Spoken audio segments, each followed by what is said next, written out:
Hello, good evening, good morning, and good afternoon. I'm Menesong, a lewd, degen, outdoor, and professional multiverse wizard specializing in world building and Waifusmith. Now, supposedly should be floating by my shoulder. There we go. His Grammary, a succubus is always open to game or acolyte. But the milking session is for after the stream because right now it's time for some nerding out and studying. Because I really need to finish this book and I'm taking way too long. What's the 6th stream? What's my stream title? 6th stream, yes. This 6 times 3, 36 hours reading the shit. God. I need to finish it. I need to be fast. I need to read faster this thing. Also, I need to grab my laptop 1 minute. I always worry about the sound level of these streams because it needs to be a specific level, like very soothing and gentle. Specifically for the kind that I like, but it's hard to measure it. Hard to properly measure it just through OBS, so I want to listen to it for a second. But for that, to do that properly, I need to turn on my laptop, which I haven't done yet. Not yet.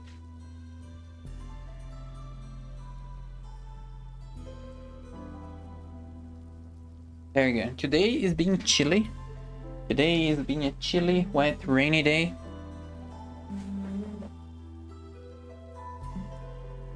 I need to write something.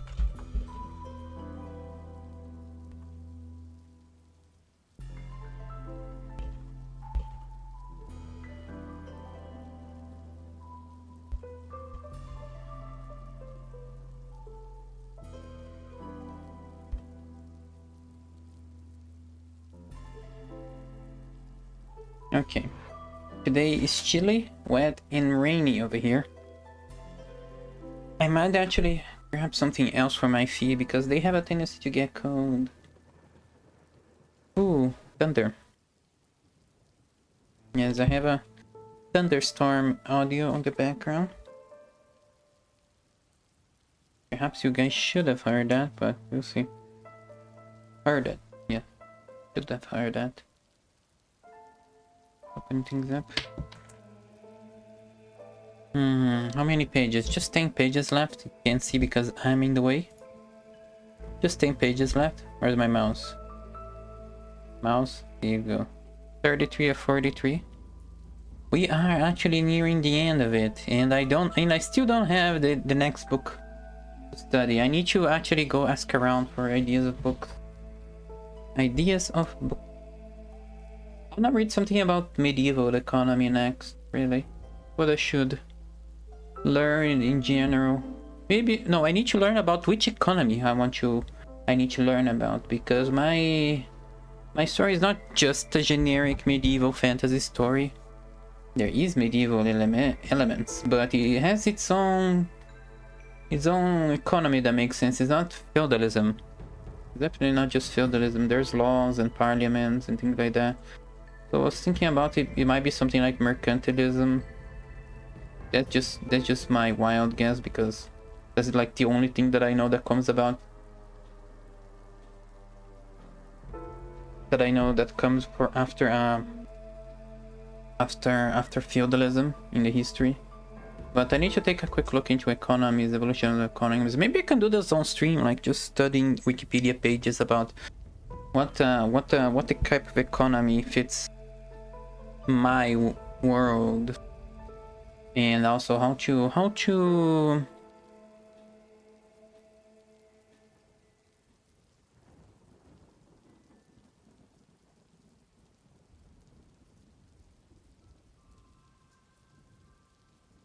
I completely lost what I was gonna say because I started listening to myself. Let me see. I'm listening to my own audio now. It sounds nice.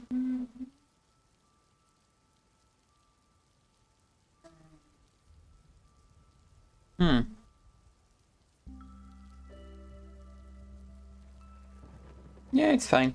It is very fine. Okay. Let's move on. Yeah, studying economies, seeing which one fits best for my world, something like this I wanna do. On stream, just reading Wikipedia pages, I guess. And then searching for a book that might more in-depth explain things. But anyway, I guess we can continue. Chapter 20, are castles and many other things which princes often use, advantageous or hurtful. Yes, we had started this chapter and we stopped like half of the way through it, I guess. Because I had to go. Okay, Mikoto. Hat is off.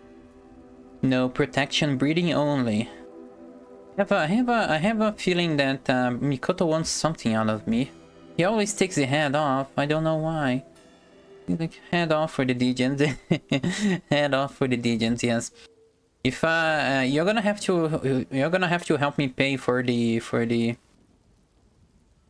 child support, since you keep taking my head off every time you can. Anyway, unfortunately, the few female viewers that might come occasionally might have a few surprises if they come to the stream often. Oh no. Take responsibility, Mikoto. Take responsibility. Anyway, I guess we had read half of it. I can just read these quotes. There never was a new prince who has disarmed his subjects. Rather, when he has found them disarmed, he has always armed them.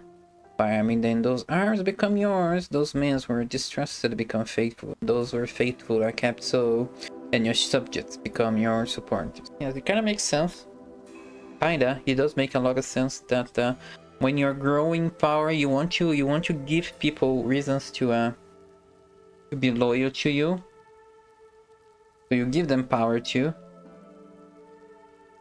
Otherwise, they get they might feel a bit threatened by you because you're taking their own power. If they already had weapons, they already had power, and you take it from them, they'll feel threatened. They'll feel threatened because you're obviously feeling threatened by them.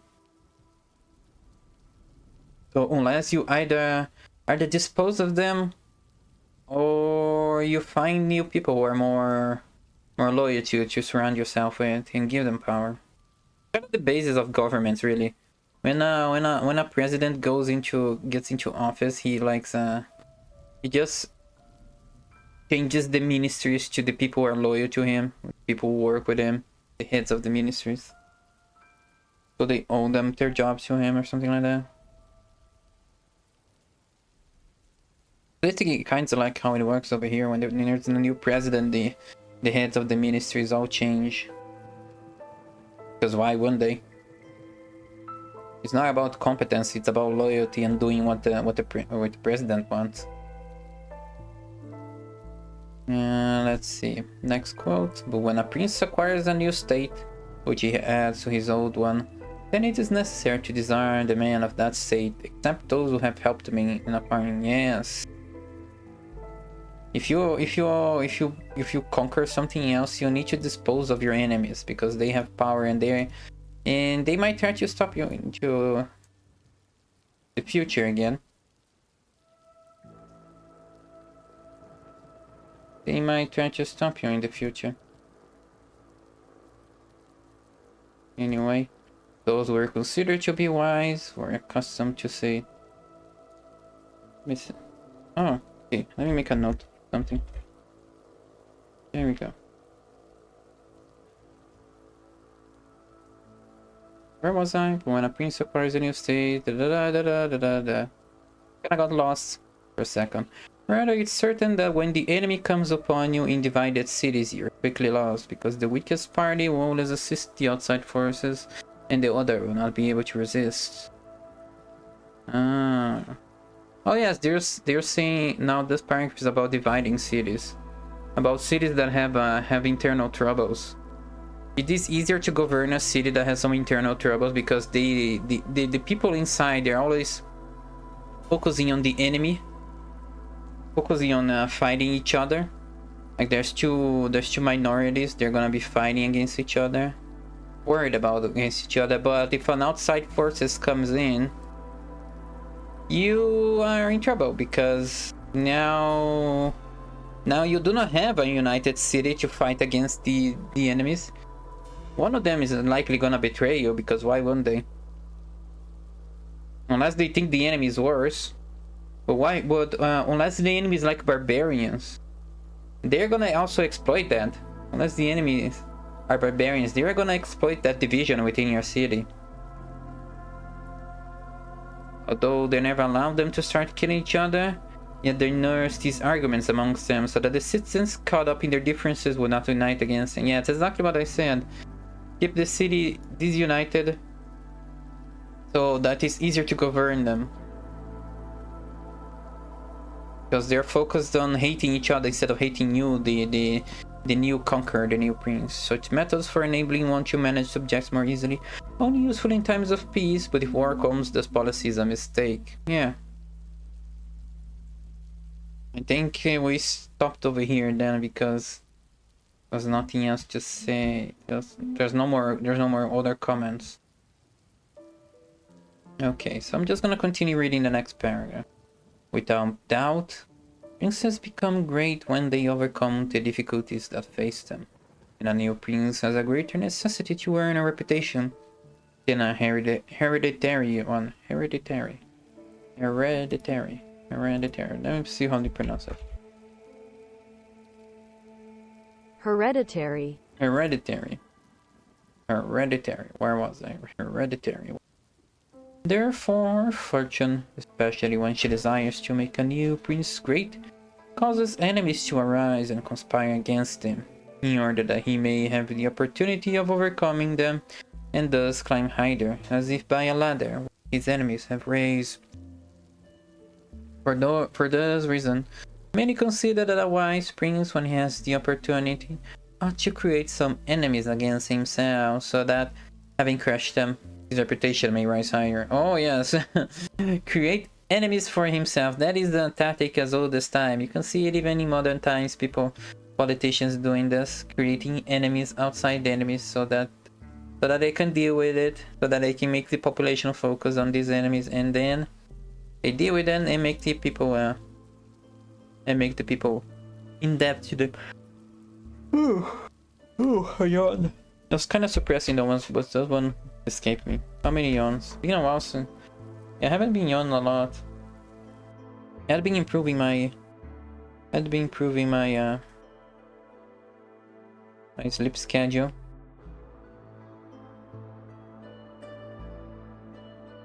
There we go.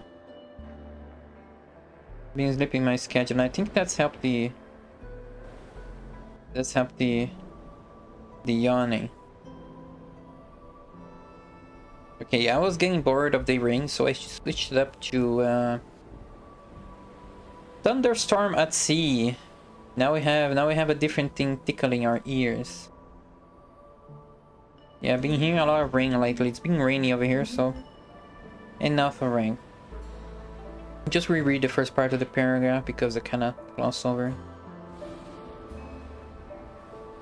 A new prince has a greater necessity to earn a reputation than a hereditary one. Yeah, that makes sense. If you're growing in power and you do not have a lineage of, you're not inheriting your title of a prince, you need to stabilize yourself and gain more loyalty of subjects. Or fortune, especially when she desires to make a new prince, cause enemies to arise and conspire against him, in order that he may have the opportunity of overcoming them and thus climb higher by a ladder the enemies have raised. Okay, yeah. It is a common thing that kind of seeing some medieval stories. Not even, well, not sure if it is realistic, but I've seen stories where the new prince, the young prince, is eager to fight enemies and invasions so he can prove his worth to his people. And so the invasion is actually a good thing. It's actually a good... The enemy invading seems as a good thing. Because the prince can make some accomplishments, gain some medals or something, gain some recognition and reputation. I guess it also happens in the army too. People, the soldiers want to actually fight so that they can gain their recognition. They can gain the purpose, they can fulfill their purpose they trained their whole lives for. So soldiers tend to be more warlike. And if they're fighting, they're also gaining glories and medals and honor. Okay. Now, next paragraph. Princes, especially new ones, have found more loyalty and actually, wise priest when he has ought to create.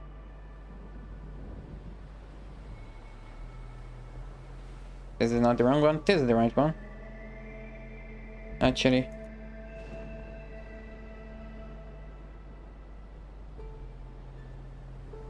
Oh, I need to make a note over here. I actually forgot to open this before. It is my notes file, my Google Notes file of notes. Not gonna ever read them, maybe. Unlikely I'll ever read these notes again, but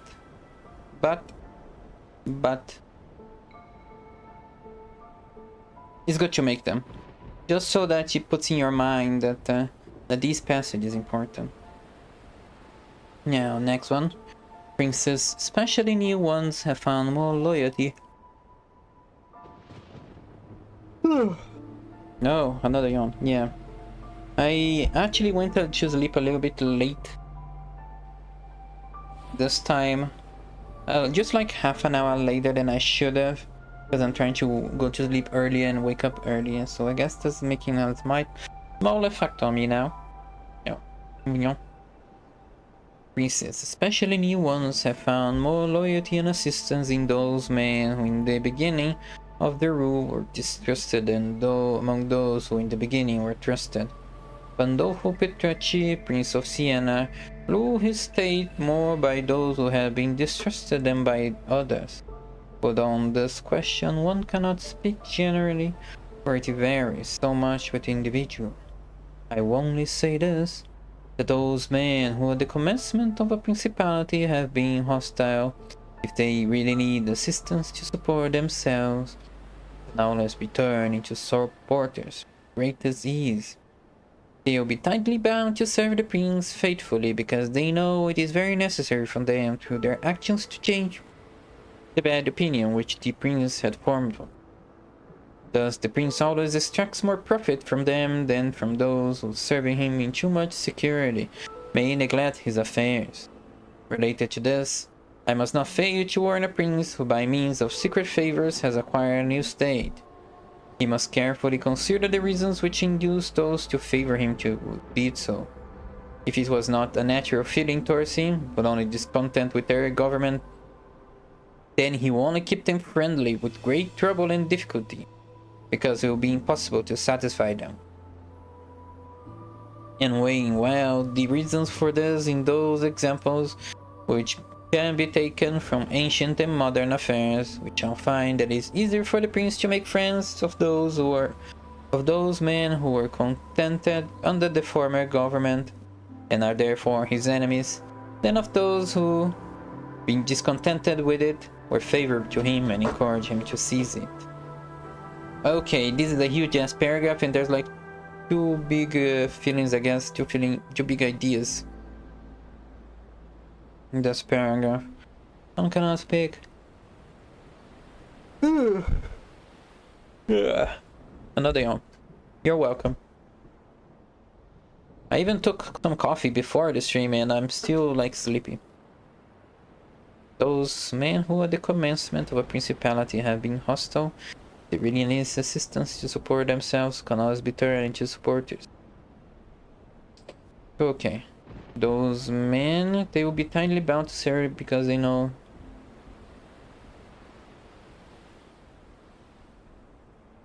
I guess this is a huge ass quote, but it is important to have a bit of context. Yes. It's better to have people who owe you They were enemies turn into friends. Those men who at the commencement of a principality have been hostile, if they really need assistance to support themselves, can be turned into supporters where the greatest is. This is the enemies turn into friends trope of anime. The closest allies you can get were the one who are once hostile to you, because they feel like they have to make up for it. They have guilt within them for opposing you, so they try to make up for it by being extra loyal. Extra loyal. Thus the prince always extracts more profit from them than from those who serve him. Too much security may neglect his affairs. Yeah. If the friend you have is a bit too comfortable in his friendship, he's not gonna work as hard to keep your friendship. It is very manipulative, but it works. In being a leader, you have to be manipulative. Otherwise, for the greater good of your kingdom, you're gonna fall. You're not here to make friends. You're here to rule a kingdom. So even if it is very unhealthy, you must do these sort of manipulations, social manipulation. It's not fair, but on this country, keep weighing out the reason. Well, we shall find that it's easier for the prince to make friends of those men who were contented under the former government and are therefore his enemies than of those who, being discontented with it, were favorable of him and encouraged him to seize it. Related to this, I must not fail to warn the prince who by means of secret favors has acquired a new state. He must carefully consider the reasons which induced those to favor him who did so. If it was not a natural feeling towards him, but only discontent with their government, then he will only keep them friendly with great trouble and difficulty, because it would be impossible to satisfy them. Yeah, this is also another thing that makes sense. The rebellious people, the discontent, they already went over the hurdle of plotting against the current government. So it's like a cheater, always a cheater. Once a cheater, always a cheater. Once you cheat on someone, you're marked forever, and that's what they did. They betrayed the current government, and which means they are more likely to betray you too if you cannot satisfy them. But people always want more. They always want more, so it's more likely that they'll keep asking, and they'll keep discontent. So this is also important. This is the second half of this paragraph. Satisfy them. I guess I could quote more, but I can't exactly just mark the whole paragraph, because it will be impossible to satisfy them. Okay, that is it. He has been accustomed with princes, in order to hold their states more securely, to build castles that may serve as a warning. Oh my god, this is a massive paragraph. To build castles that may serve as a warning for those who might design to work against them, and as a place of protection from a forced attack. I praise the system because it has been made use of formerly. Notwithstanding that, Niccolò Vitelli in our times has been seen to destroy 2 castles in Città di Castello so that he might keep that state. Guido Ubaldo, Duke of Urbino, returning to his principality after having been driven out by Cesare Borgia, destroys all the castles in that place down to the foundations, and consider that without them it would be more difficult to lose it. The Bentivogli, returning to Bologna, came to a similar decision. Castles, therefore, are useful or not according to circumstances. They do you good in one way, they injure you in another. These issues can be reasoned thus.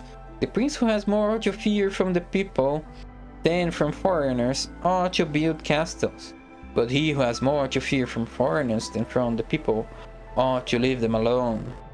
Castle of Milan, built by Francesco Sforza, has made and will make more trouble for the house of Sforza than any other rebellion in the state. For those reasons, the best possible castle is not to be hated by the people. Although you may hold the castles, yet they will not save you if the people hate you. There will always be foreigners to assist the people who have taken arms against you. It has not been seen in our times that such castles have been of use to any prince unless to the Countess of Forli. When the Count Girolamo, her husband, was killed with the castle, she was able to resist the popular attack and wait for assistance from Milan, and thus recover her state.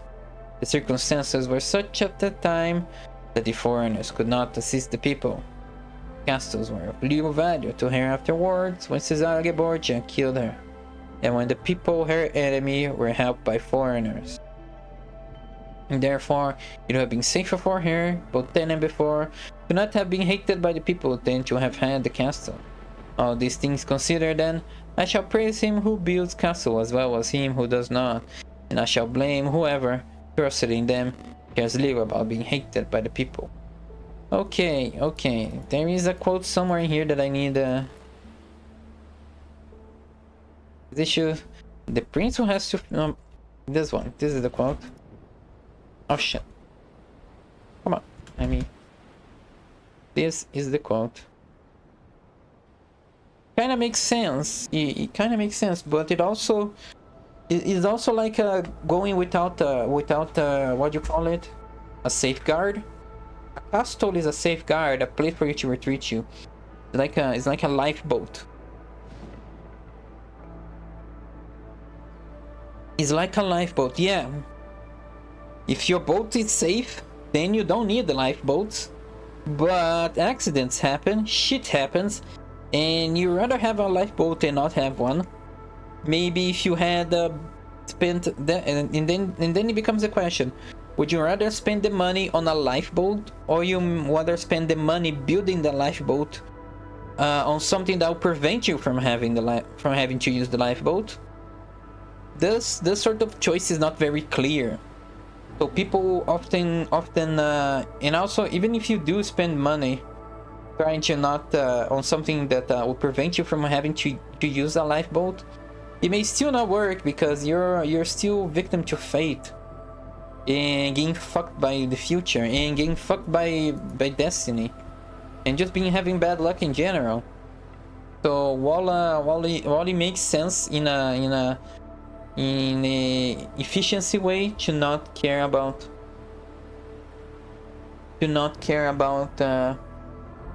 castles, it's still safe. It's still, if the people still feel more comfortable and safer having one. But I guess Machiavelli does not want that. Becoming safe and comfortable is in your throne is the way to get yourself. I was gonna say uprooted, but there's another way. Deposed, yes. Being safe and comfortable in your throne is the way to get deposed. So I don't exactly agree with him that no castle is good, but it does bring a good idea of destroying castles. Especially because getting a castle makes it harder for you to conquer an area. That's the point. But if you eventually if you lose the castle, now the enemy has the castle. So now what? You made it harder, you lost, and you made it harder for you to reconquer back. So why not just destroy the castle already?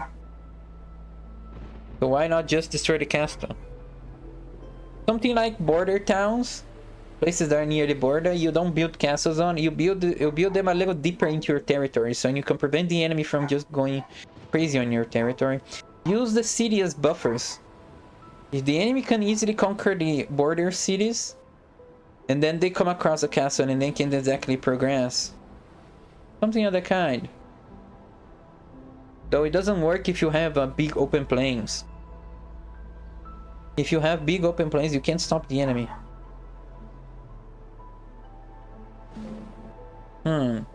What a curious...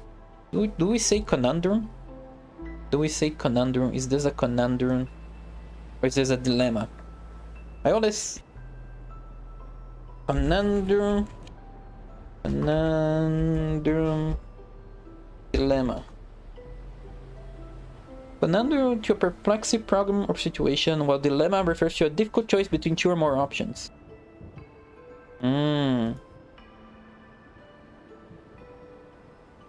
Hmm. Hmm. Is this a conundrum or a dilemma? It's not exactly two choices, is it? You can build a castle, you cannot build a castle, you can build a castle in specific areas.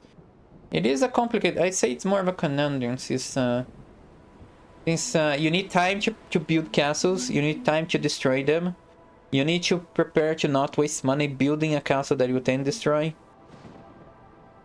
So it is a very complex problem of where, when, and if you should build a castle. Not exactly a problem of choices. So I say this is a conundrum. The conundrum of castles. Hmm.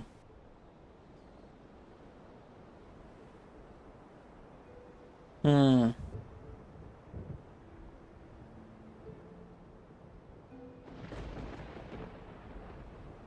Okay. I shall praise him who builds castles, and those who I would add this quote alongside to the other, because these are two two quotes that go up together, that go well together. Yes, he's not saying that you should not build castles. I shall praise him who builds castles as the one who does not, and I shall blame whoever interested in them cares little about being hated by the people. Yeah, don't use the castle. Don't use the castle as a way to forget other things, to make yourself feel too comfortable and unsafe, because castles do not protect you against the population. Because the population can live in their towns as long as they want, while an army, while you can outlast an army through a siege, you can outlast a population, a city that surrounds your castle. So eventually, you'll get fucked by the people. Now let's just move on to the next chapter. How a prince should conduct himself so as to gain a reputation. Nothing makes a prince so famous as great achievements and setting a fine example. We have in our time Ferdinand of Aragon, the present king of Spain. He can almost be called a new prince because he has risen, by success and glory, from being a insignificant king to be the most famous king in our part of the world. Now let me just make a little pause. Go and write something.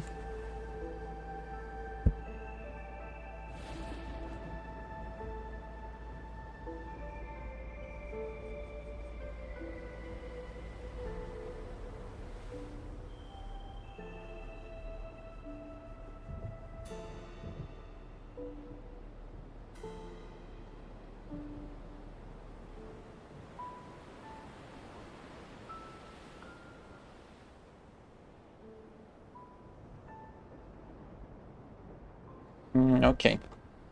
Going back. Nothing makes a prince so famous as great achievements and setting a fine example. We have in our time Ferdinand of Aragon. Aragon! Oh my god. The present king of Spain. He can almost be called a new prince because he has risen, by success and glory, from being an insignificant king to be the most famous king in our part of the world. If you examine his deeds, you find them all great and some of them extraordinary. When he first became king, he attacked Granada, and thus was the foundation of his success. He did this quietly at first, without any fear of others standing against him, because he kept the minds of the barons of Castile occupied in thinking of the war and not anticipating any innovation. Thus, they did not perceive that by this means he was acquiring power and authority over them. He was able, with the money of the church and... Come on, Chrome, please. There we go. He was able, with the money of the church and of the people, to sustain his armies, and by that long war to lay the foundation for the military skill which has since distinguished him. In addition, always using religion as a justification in order to undertake greater scheme. He devoted himself with great cruelty to driving out and clearing his kingdom of the Moors. There could not be a more admirable example, nor one more rare. Using the same reason, he attacked Africa. He began fighting in Italy, and he has finally attacked France. Thus, his achievements and designs have always been so remarkable that they have kept the minds of these people in admiration, and kept them occupied with carrying them out. His actions have arisen in such a way, one out of the other, that people have never been given enough time to work steadily against them. Okay. This paragraph. What do we do?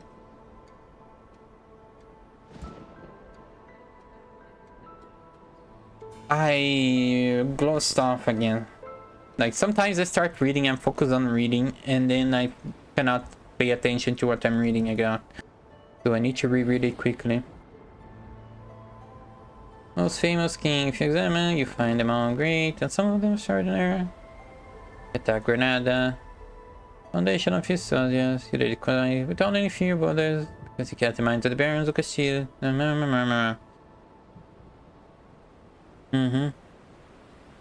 Deceiving.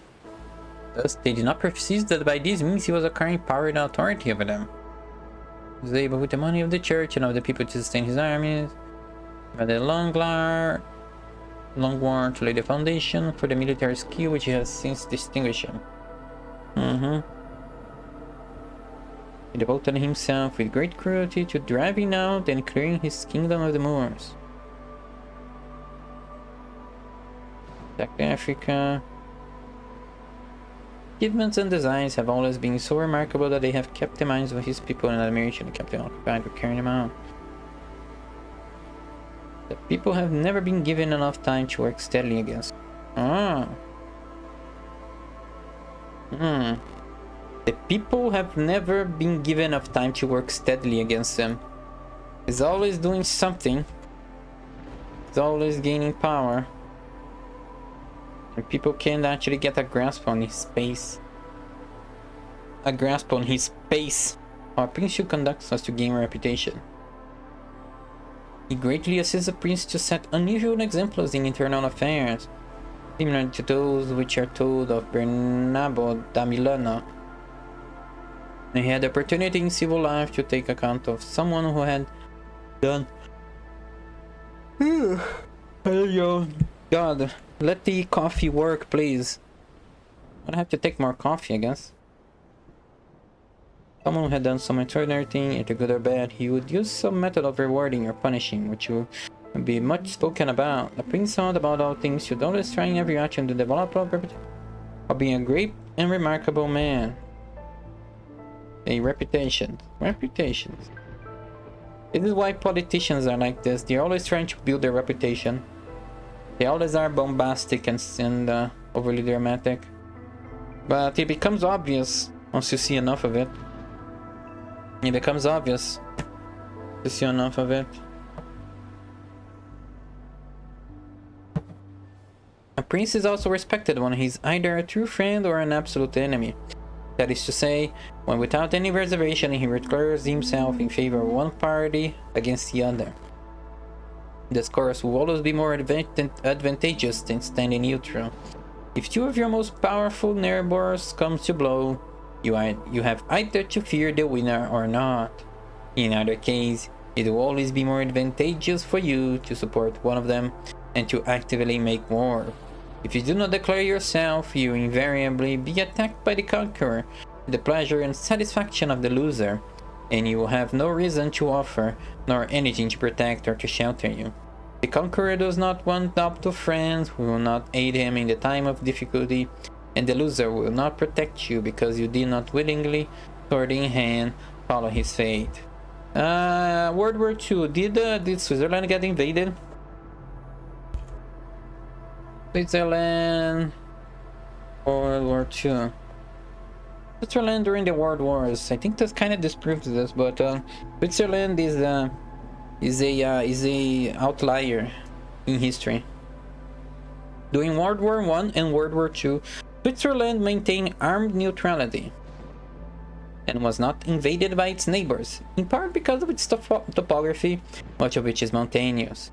Germany was a threat, and Switzerland built a powerful defense. It served as protecting power for the belligerents of both sides, a special role in helping prisoners of war.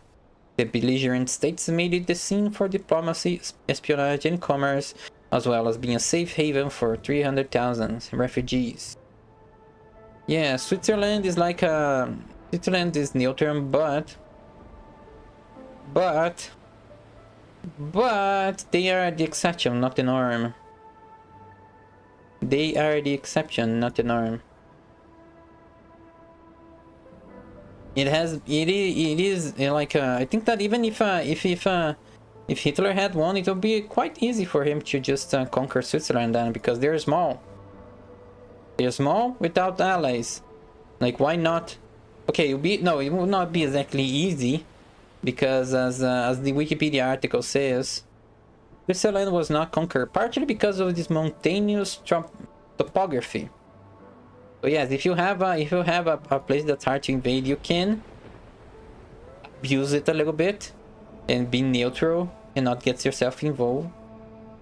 But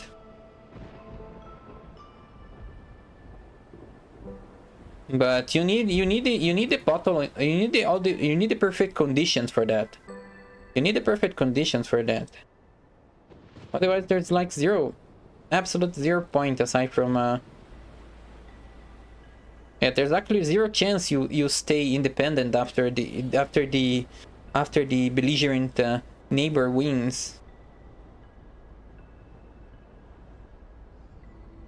Let me see it. Is there more? There's quite a lot of words being said about Switzerland on World War II. There's even a map.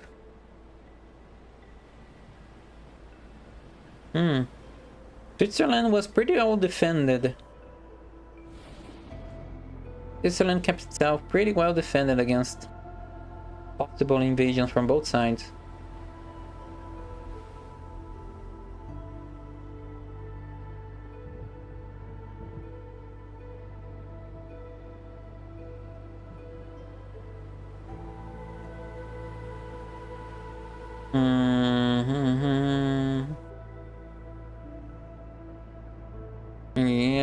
Anything else? Anything else? Jesus Christ, there is so much words. I'm reading the Wikipedia article about Switzerland on World War II and on the World Wars.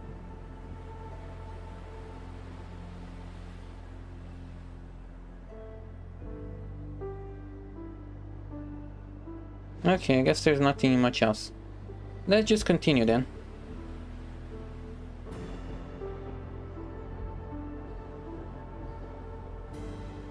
Oh, thank you for the 3-stream streak, Mikoto. Mimi keeps watching me. I think you may like me or something. I don't know.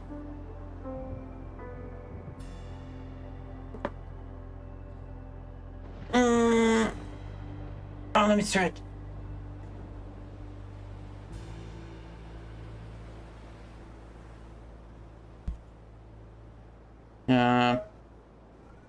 Now, where were we? We could make a quote. In the case for you to support one. Oh no, where's the conqueror who you're not dating and the loser will protect you?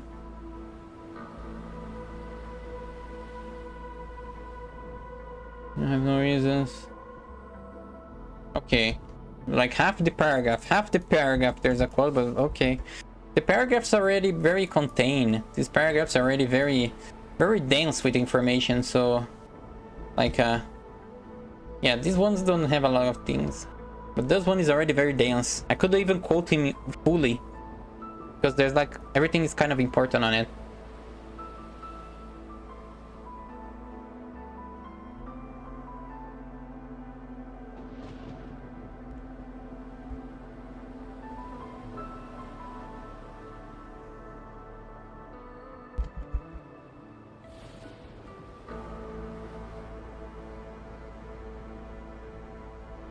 And now, moving on, next paragraph. Antiochus went into Greece, being sent for by the Aetolians to drive out the Romans. He sent messengers to the Achaeans, who were friends of the Romans, urging them to remain neutral. On the other hand, the Romans urged them to take up arms. These questions came to be discussed in the Council of the Achaeans, where the representative of Antiochus urged them to stand neutral. To this, the Roman representative answered, "As for that which has been said, that it is better and more advantageous for your state not to interfere in our war, nothing can be more wrong. By not interfering, you'll be left without favor or consideration, and will become the prize of the conqueror. Thus, it will always happen that the one who is not your friend will demand your neutrality, or the one who is your friend will beg you to declare yourself with arms. Greek princes, to avoid present dangers, generally follow the neutral path and are generally ruined. When a prince declares himself courageously in favor of one side, the party with whom he joins himself conquers. Although the conqueror may be powerful and may have him at his mercy, yet he is indebted to him, and a bond of friendship is established." Machiavelli talking about friendship. Oh my god, what is the word coming to? "Men are never so low as to become a symbol of ungratefulness by oppressing you. Victories, after all, are never so complete that a winner must not show some regard, especially to justice. But if the one you support loses, you may be sheltered by him, and while he is able, he may aid you, and you can become companions on a fortune that may rise again." Yeah, Machiavelli is kind of like, don't make friends, don't owe things to people, but make sure other people owe to you. Make sure people feel like they are your friends. Very, very, very double-sided. What do you call it? No, two-faced. Oh, yeah, it makes sense. But it's funny to hear me encourage you to be two-faced. Make friends, but do not consider anyone your friend. Turn your enemies into friends, but do not owe anything to your friends. Keep them at a distance, and keep your enemies closer than your friends. It is always very funny how it works, because it's basically the opposite of. It's basically the exact opposite of how you make healthy relationships. Everything he does is basically the exact. Everything he says is the exact opposite of how makes a good friendships, and you have to be abusive and exploitative of everything, really. Okay, now let's search for the things you actually quote on this paragraph. And this question is going to be because the Roman representative answered, "As for that which has been said, that it is better and more advantageous for your state not to interfere in our war, nothing can be more wrong. By not interfering, you'll be left without favor or consideration and will become the prize of the conqueror." Well, this is already basically this quote already highlighted. So, the one who is not your friend will demand your neutrality. The one who is your friend will beg you to declare yourself with arms. Weak princes, to avoid present danger, generally follow the neutral path and are generally ruined. Courageously in favor of one side, if the party with whom he joins himself conquers, although the conqueror may be powerful and may have him as he is indebted to him, and a bond of friendship is established.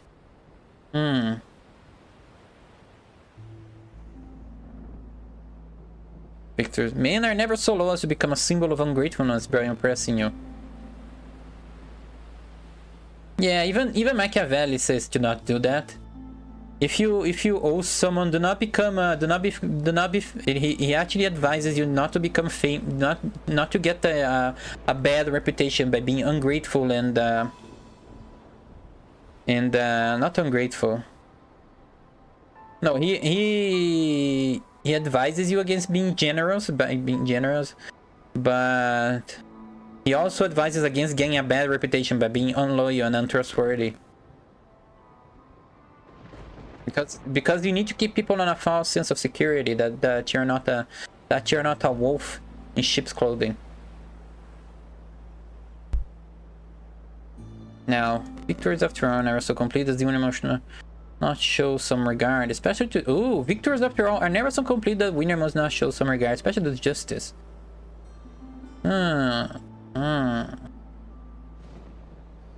Okay. Maybe. Oh god. This is quite the huge ass quote, but Oh man, I never solo victories after all. I guess, and why? Because it's something different. Something different. This quote, oops, no, over here.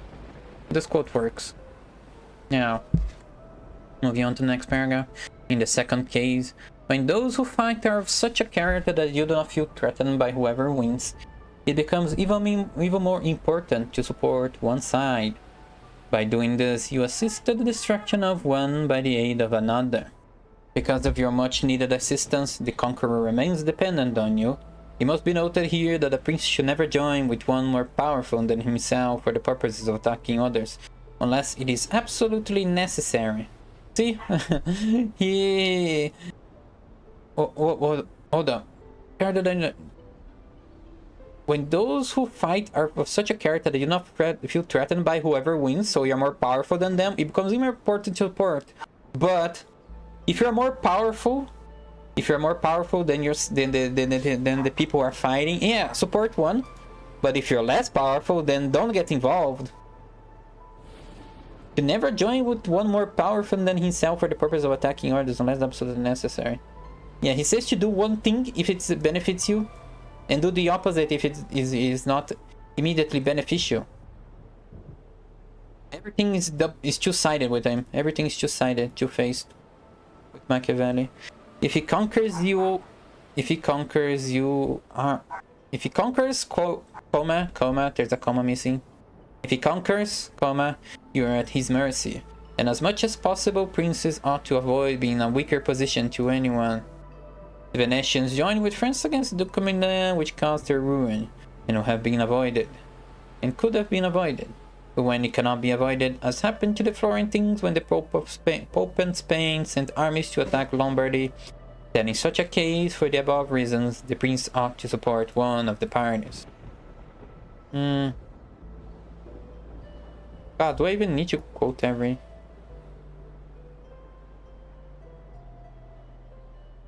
Okay. Maybe one side. This quote. This highlight.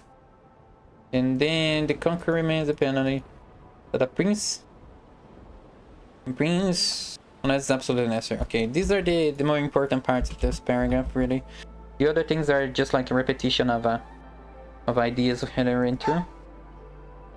Now, moving on. No government should imagine that it can choose perfectly safe courses. It should be expected to have to take very doubtful ones, because in ordinary affairs, one never seeks to avoid one trouble without running into another. Wisdom consists of knowing how to distinguish the characters of troubles and how to choose the lesser evil. Man, I could just copy this. Okay, this whole paragraph is something new, so... like, it's a good thought. It is a very straightforward and condensed paragraph. A prince ought to be seen to support people with ability and to honor the skilled in every art. At the same time, he should encourage his citizens to perform their jobs peacefully, both in commerce and agriculture, and in every other field, so that people are not worried about increasing their possessions for fear that they might be taken away from them, or about opening up trade for fear of taxes. The prince ought to offer rewards to whoever wishes to do things like these, which may bring honor to his city or state. Okay, let me... saving this so the highlights are saved.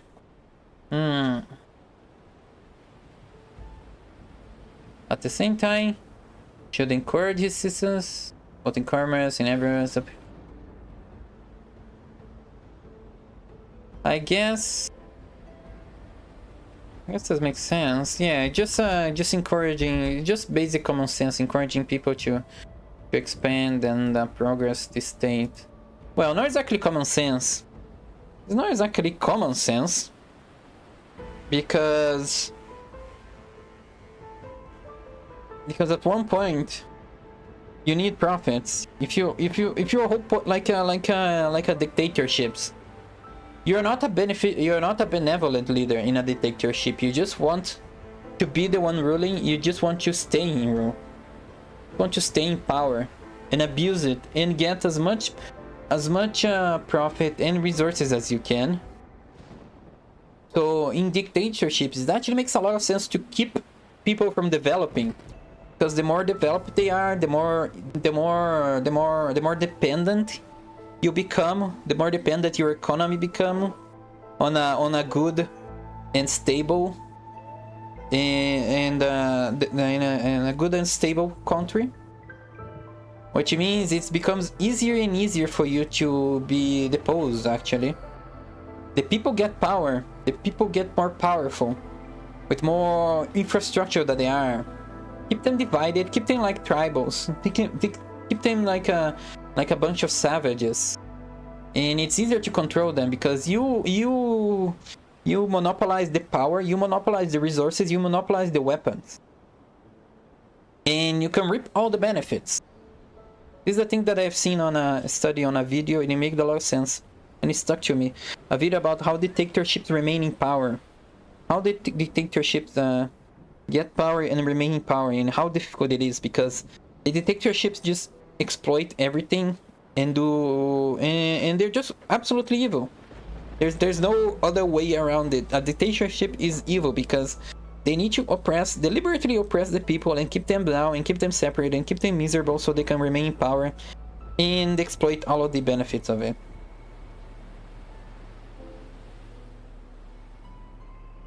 Well, there are some dictatorships who are benevolent, but they're like the exception over the norm, because people just generally don't want that. You need the perfect conditions to get into a mutually beneficial, into a benevolent dictatorship. Otherwise, people are just gonna depose you. They do not care. Like, I'm a good king, blah blah blah. No, who cares? You have too much power. I'm gonna let you stay in power. I'm gonna depose you. I'm gonna risk you turning evil, because more often than not you will turn evil.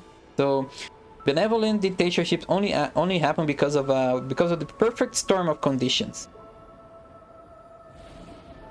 So unless you want to make a dictatorship and stay in power and reap all the benefits, you should do this. You should encourage your citizens to become more happier, because the happier they are, the less likely they are to the more loyal they are to you, and the less likely they are to help the enemy, and the more fiercely they'll defend yourself. But now we have a break. Now we have a 3 minutes ad break. I'll see you guys soon.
Alright, we're back.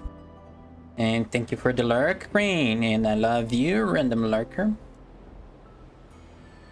Grooving. I see you grooving. Almost like twerking. At the distance, it looks like twerking. I'm sorry. Spike, I'm sorry, but your emotes at the distance look funny. Yeah, actually. Oh yeah. My browser is also at 75% zoom, so it becomes even smaller on my screen. Because I have too much stuff, so I need to decrease the size. Anyway, where were we? We're talking about this. You should encourage things to progress. You should encourage. This is actually surprising. The one good thing that that Machiavelli encourages, the one good healthy thing that Machiavelli encourages, is that you should treat your people well. You should be good to the people. You should make them happy with you. They should fear you. Yes, they should fear angering you, but they should be happy and glad that you are their leader. He actually encourages you to develop your territory and do it and work it well. It's basically the only healthy thing he does. He says everything else is just absolute two-faced, abusive, manipulative things. But the people are good little angels. You need to take care of with a strong, firm hand, but still be gentle with them. Until they need to make an example. Until you need to make an example of one of them. Then you turn on the evil side. It's comical even when you think about it like that. Yeah, I think I said everything I had to do about this quote. Dictatorships are the only way you go against something like that. So let's move on to the next paragraph. In addition, a prince ought to amuse the people with entertainments and ceremonies at appropriate times of the year. And as every city is divided into tradesmen organizations or into societies, he ought to respect such groups and associate with them sometimes. He should show himself to be an example of good behavior and generosity, but nevertheless always maintain the awareness of his high rank. Okay, just wait, what? What's the name of this chapter again? All prince should conduct himself so as to gain reputation. Oh, okay. Yeah, that one makes sense for this chapter. Just actually associate with the people you're supposed to be helping and hear them out once in a while. Hear them out. In addition, not to amuse with entertainments at appropriate times of the year. Always maintain the awareness of his high rank.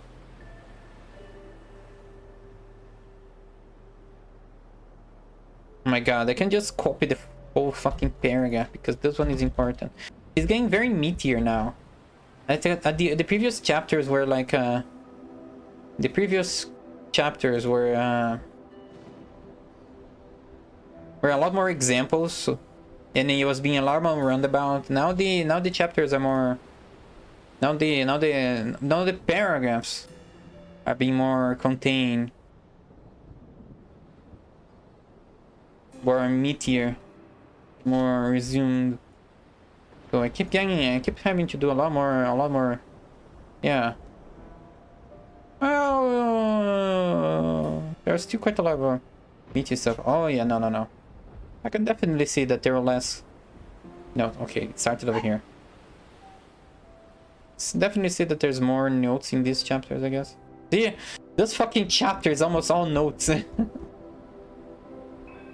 Now, chapter 22. Concerning the personal staff of princes. We almost did 5 pages today. The choice of staff is very important to a prince, and they are good or not according to the discrimination of the prince. The first opinion which one forms of a prince and of his capability is by observing the people he has around him. When they are capable and faithful, he may always be considered wise because he has known how to recognize the capable and to keep them faithful. But when they are otherwise, one cannot form a good opinion of them, for the prime error which he made was in choosing them.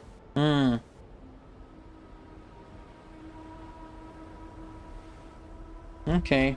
That one is interesting. That one is nice.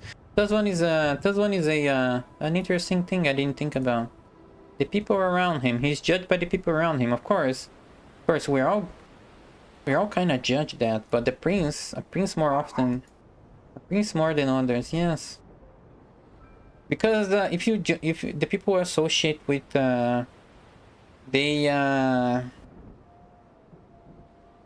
kind of implied that the people you associate with, you have some approval of how they are. You approve of their behavior in a way, otherwise you would not associate with them.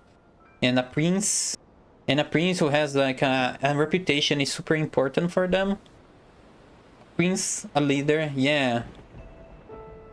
Because the people who associate with a prince, they're likely going to be in positions of power themselves. So if you associate with a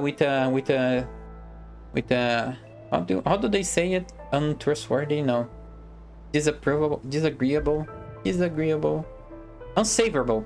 An unsavourable character, you're likely to give that unsavourable character power, and people are gonna fear you. People are gonna fear you. People are gonna fear what may happen once you get into power. Just by the people who are around you. Everyone who knew Antonio da Venafro as the minister of Pandolfo Petrucci, Prince of Siena, would consider Pandolfo to be a very clever man in having Venafro on his staff. There are three classes of minds: one which stands by itself, another which appreciates what others understood, and a third which neither understands by itself nor through the explanations of others. Whoa. The first is the most excellent, the second is good, and the third is useless. Therefore, it follows necessarily that if Pandolfo was not in the first rank, he was certainly in the second. Whenever one has sufficient judgment to know good and bad when it is said and done, although he himself may not have the initiative, yet he can recognize the good and the bad in his staff, the one he can praise and the other correct. Thus the person cannot hope to deceive him, and is kept honest. Okay, this is a complicated paragraph. There are three classes of mind. Okay, no, let's start with the example. Antonio da Venafro as a minister of Pandolfo Petrucci.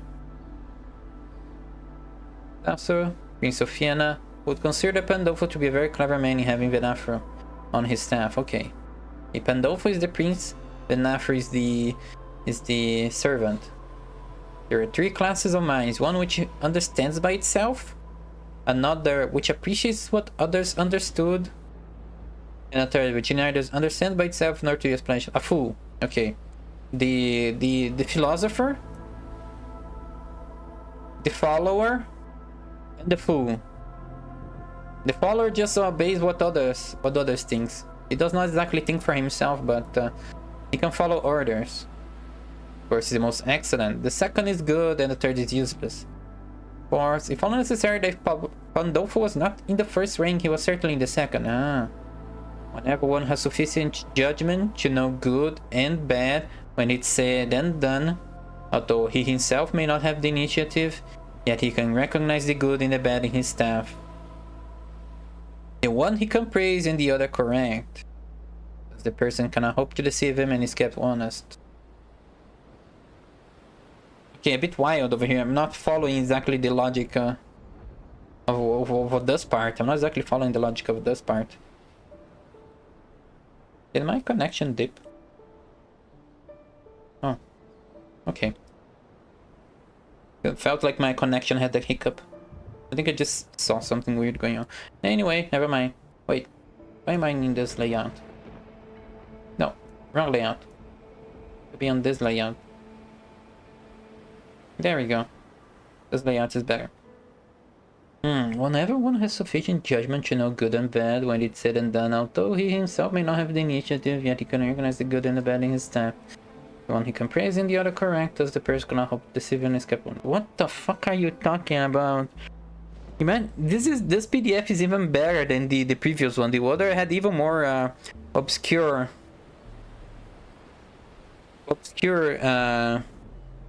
wording. You know what? I did this once. Let me try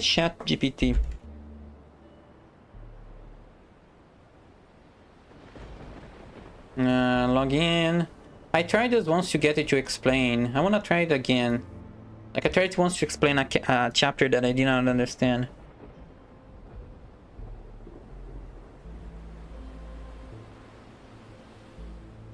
Let's see. I copy this paragraph and ask, explain to me this paragraph.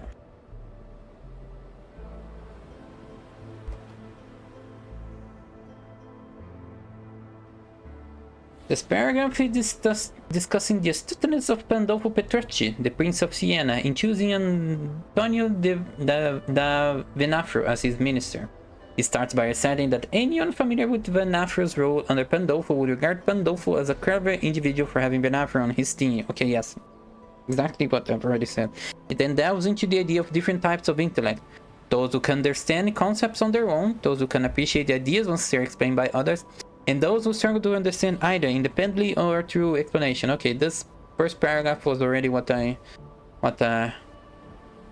already seen. Now, second paragraph of ChatGPT. The writers, god damn it, fucking spam calls. I had like 7 spam calls today. They're spamming me. They're actually spamming me with spam calls. How dare they? How unusual to get spammed with spam calls. Anyway. The writer suggests that Pandolfo must belong to at least the second category of minds, if not the first, given his ability to recognize the values of Venafro's contributions. Even if Pandolfo doesn't possess the originality to conceive ideas himself, he has discernment to recognize their merits when presented by others. Wait. Ah, okay. Okay. Pandolfo may not be part of the first group of people. The philosopher, the people can understand people. Pandolfo the prince, Pandolfo the prince may not be the first class of people who understands him by himself, the philosophers, but people judge him smart because he has Venafro in his minister. So if he's not smart by himself, he's smart because he understands that Venafro is smart and has Venafro as a minister. Okay, ChatGPT, let's finish what you said. Even those who possess himself. Okay, episode. This quality enables him to effectively evaluate the actions of his staff, praising their good decisions and correcting their mistakes. Consequently, those under his authorities cannot easily deceive him, as he possesses judgment to discern their actions through nature, thus maintaining honesty within his administration. Okay, yeah. Even if the Prince Pandolfo is not smart enough to think about new things himself, he's still smart enough to keep a good team of people around him that will let him that will allow him to discern, problems and deceit, and what do you call it, shore up his weaknesses, improve his weaknesses, compensate for his weaknesses, I guess. Yes. Okay, I want to quote this, but this is worded and confused. Then okay, I guess I can copy this and then add the on my notes file chat. Okay, chat GPT explanation. Let me copy this. Where is it? Consequently, those under his authority. Okay, no, this part. Thus enables him to effectively evaluate the actions of his staff. As if you're not smart enough, you should be smart enough to judge your. If you're not smart enough to be original yourself, be smart enough to judge the people who work under you, to judge their actions. At least that. But to enable a prince to form an opinion of his staff, there is one test which never fails. When you see someone thinking more of his own interest than of yours, and seeking inwardly his own profit in everything, such a man will never make a good servant, nor will you ever be able to trust him, because he who has the state of another in his mind ought never to think of himself. He should always think of his prince, and never pay any attention to matters in which the prince is not concerned. This is extremely difficult. extremely difficult to get you.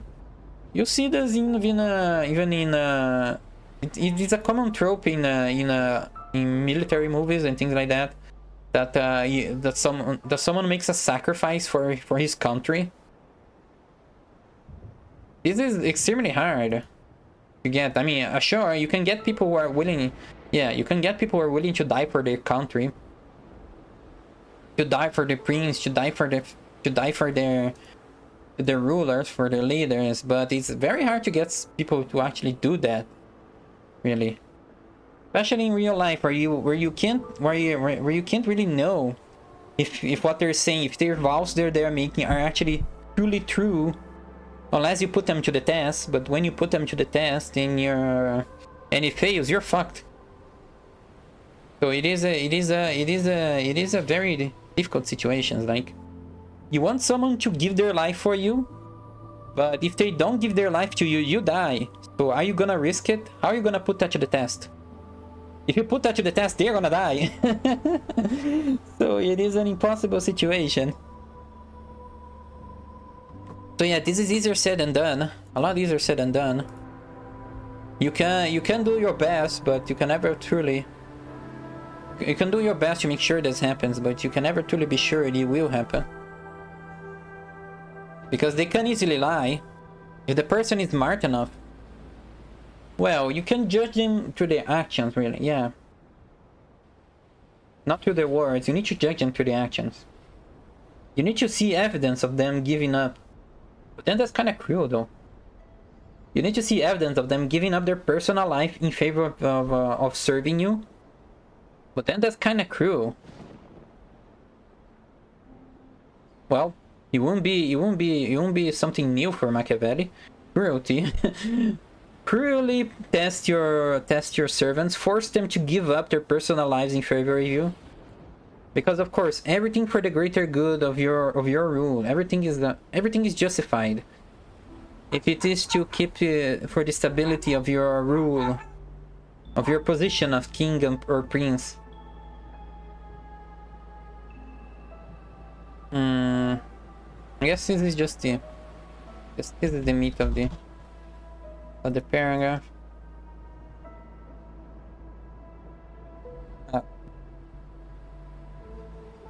Moving on to the next paragraph.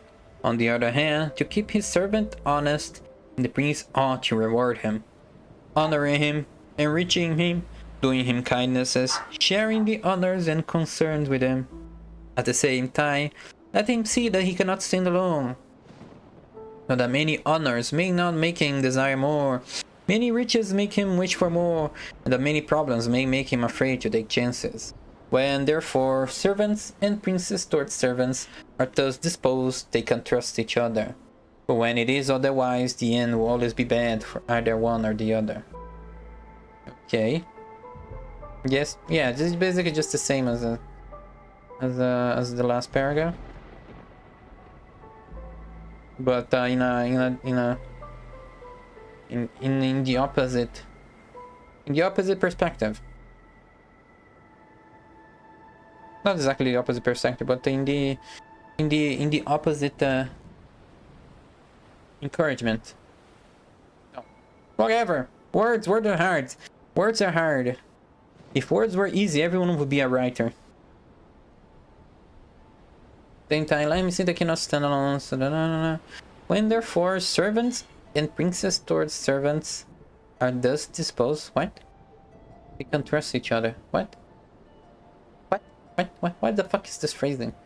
I understand the idea, but this exact phrasing doesn't make sense to me. Fuck's sake. When it's otherwise, the end will always be bad for either one. I don't really need to quote anything. It's basically just the same, just in a different way, I guess. While flatterers should be avoided. Ooh. Chapter 23. I do not wish to leave out an important branch of this subject, because it is a danger from which it is difficult to protect princes, unless they are very careful and discriminating. It is that of flatterers. The courts are full of such people, because men are so wrapped up in their own affairs and in a way so deceived in them that it is difficult to protect them from this danger. If they wish to defend themselves, they run the danger of becoming despised. The only way to guard yourself from flatterers is to let people understand that to tell you the truth does not offend you. However, when everyone feels free to tell you the truth, respect for you goes down. It makes flatterers sounds like such a dangerous thing. The only way to guard yourself from flatterers. The only way to guard yourself from flatterers, like it's such a a flatterer is like such a insidious enemy. that an insidious, dreadful enemy that there's only one way for you to defend himself against them. Let me actually reread the beginning of this chapter. Unimportant, because it is a danger for which it is difficult to protect princes, and they're very careful, is that of flatterers. Flatterers! Those disgusting, hinting flatterers. The course are full, son, why this evidence has become. The only way to guard yourself from flatterers is to let people understand, however. Yes, that is the difficult, that is a common trope in leaders. A leader needs to be honest. You need to be honest.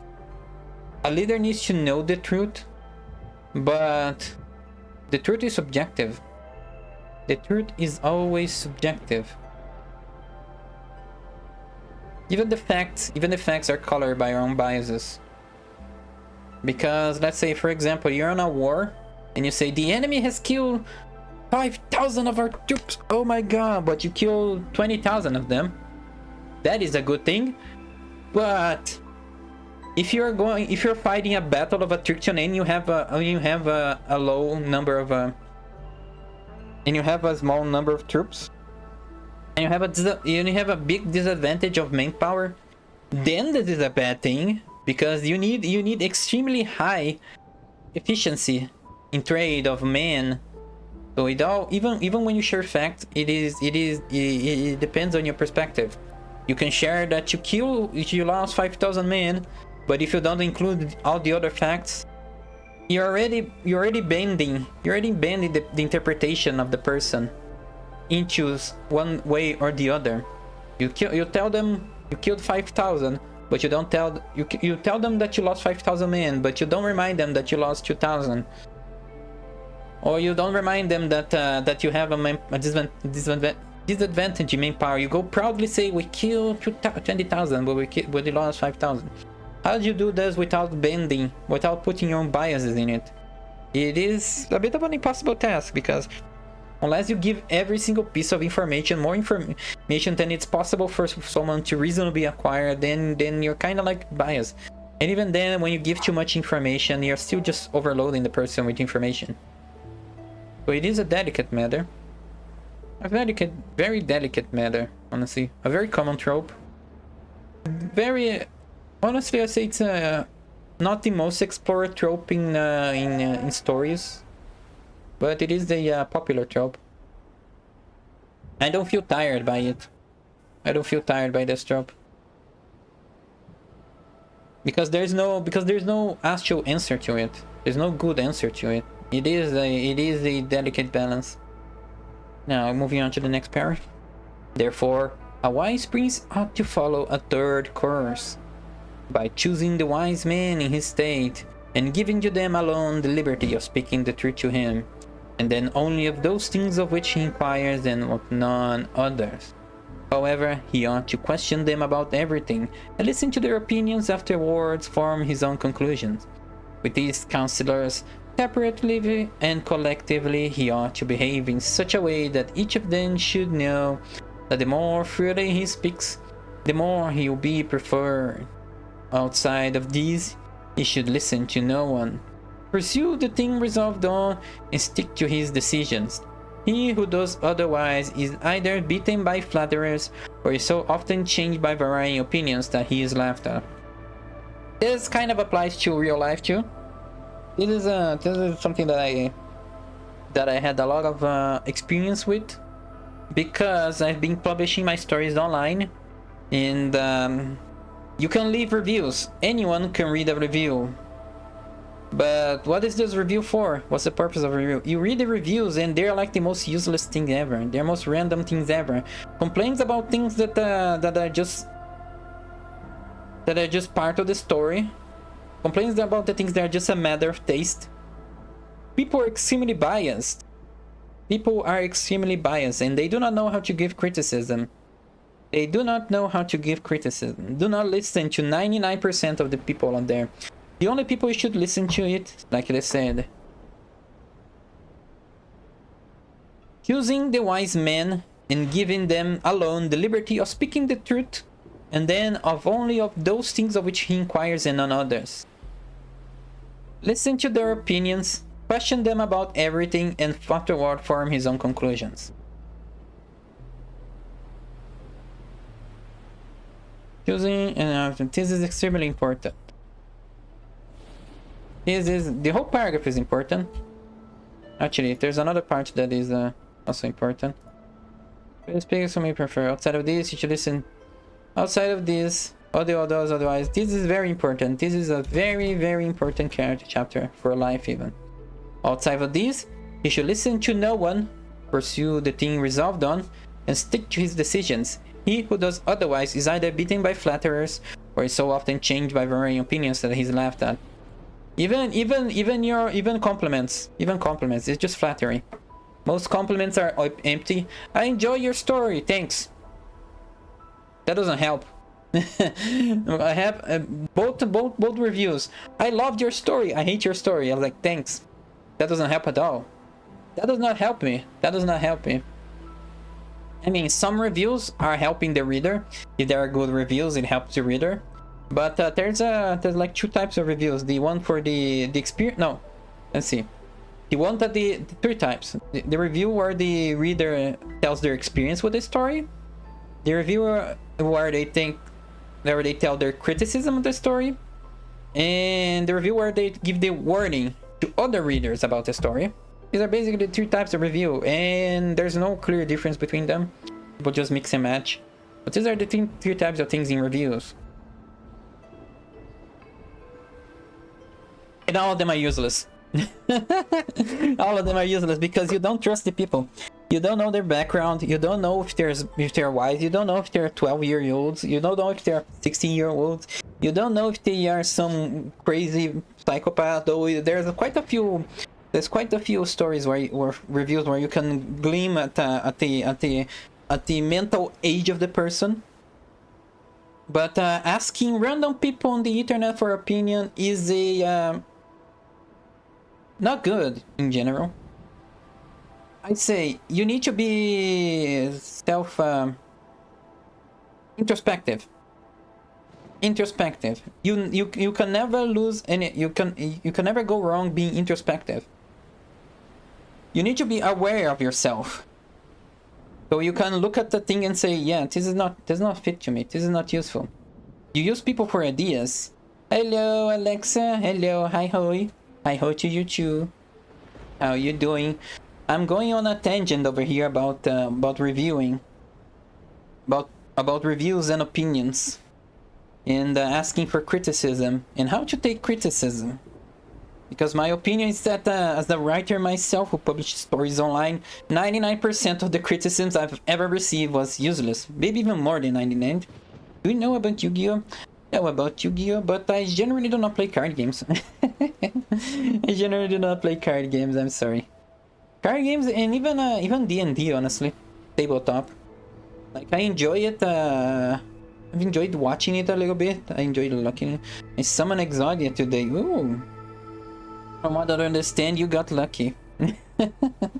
From what I understand, and that is very lucky though. I know a few cursed themes of Exodia, so I hope he was not a cursed Exodia. He was the good Exodia. Basically, that's the instant win, isn't it? Exodia, from what I know. You summon it and you win. Good luck to you. I hope I have good luck today. Honestly, I had good luck today. At the morning, I had good luck today. I also get that I rarely get useful criticism on my work. Yeah. That's the thing that I was talking about. You don't know the perspective of the people or what they want. what their background. You don't know what their opinions are. They can be saying, their opinions can be just, I want more of this, I want more of this, but giving that person more of that will not be good for you in the long run. You need to know your audience, you need to know your weaknesses, you need to know your strengths, you need to be self-centered and stable. So you can look at criticism and discern whether the criticism is good or not. Otherwise, you're just playing about on the wind, like as Machiavelli says, he who does otherwise is either beaten by flatterers or is so often changing by varying opinions that he's laughed at. I usually get heard or use suck as critics. Yeah. For me, just ignore them. I rarely even read the reviews anymore. I just read a review like, okay, another one. Look, another review, another unsolicited opinion. Because there's a lot that goes into your review, like, what are your goals with your story? What are your audience? Who do you wanna please? Do you wanna grow as your story? Are you making your story because you wanna grow and make more mainstream appeal? Are you doing this work because you want more mainstream appeal? You want to get famous? Or are you doing this because you want to get into improve your specific skill? Or are you doing this just out of love and doing whatever you want? These people who give criticisms, they do not know their goals. They do not know how to make the comparison of your goals and what is happening. Because that's how you make decisions for moving forward. You need to analyze yourself, see, what is my goal with this story? What is my goal with this creative work? What is the current state of my work? Am I moving forward towards my goal? Am I moving away towards my goal? And then you go, what can I do to reach my goal? It is very open-ended, it's very easy, it's very vague, honestly, to give this, because most people, they don't even know what their goals are. Most people, they don't go what their goals are. I started writing without knowing what my goals are. I just started writing. And then I found my niche, and then I found things that please me. And then I found my audience, and now I want to kind of stuck to my audience, pleasing them, but also writing something that I like. My goals are complicated, and people do not understand. People who give criticism do not understand my goals.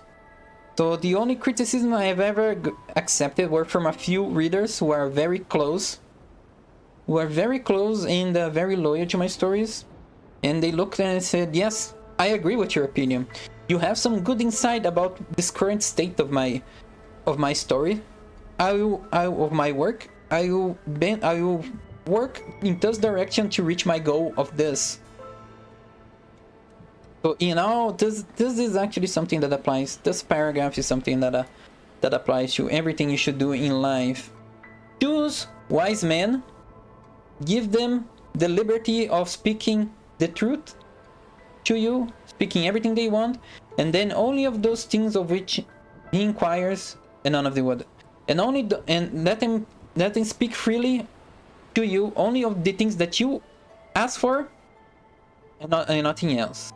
Then question them about everything, listen to them, and then form your own conclusions. This is important. Form your own conclusions.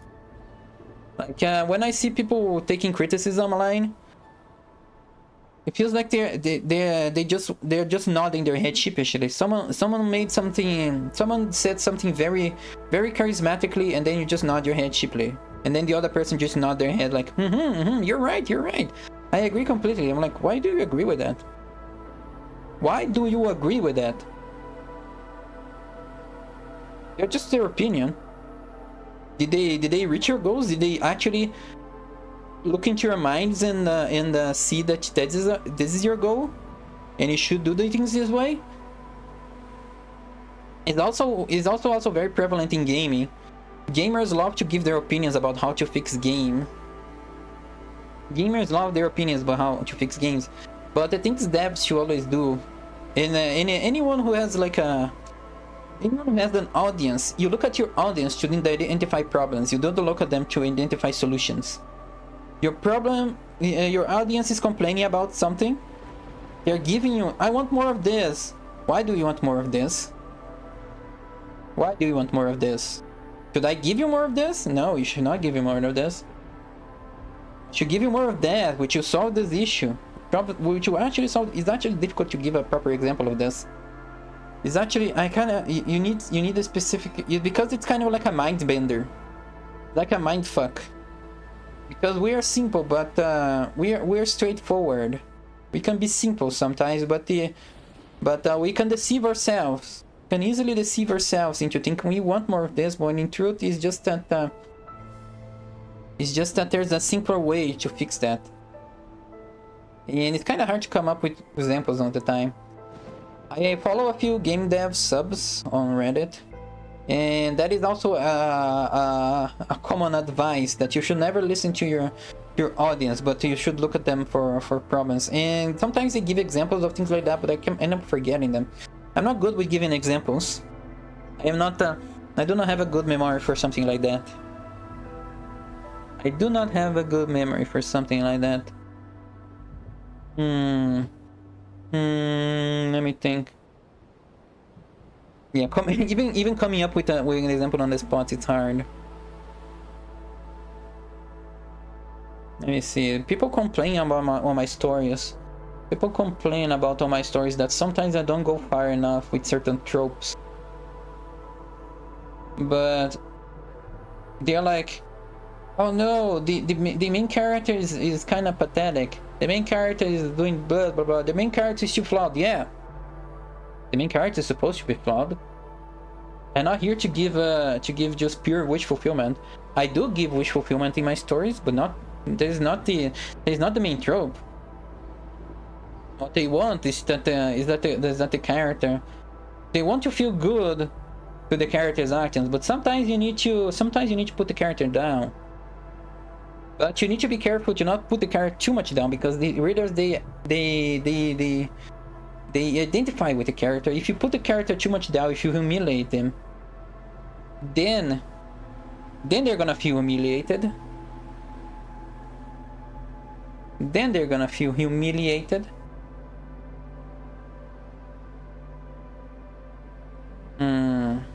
Yeah, and one thing that I kinda do is that instead of just feeding the character, instead of just making the character cry and be weak, I try to make him sound strong. Like internally he's strong.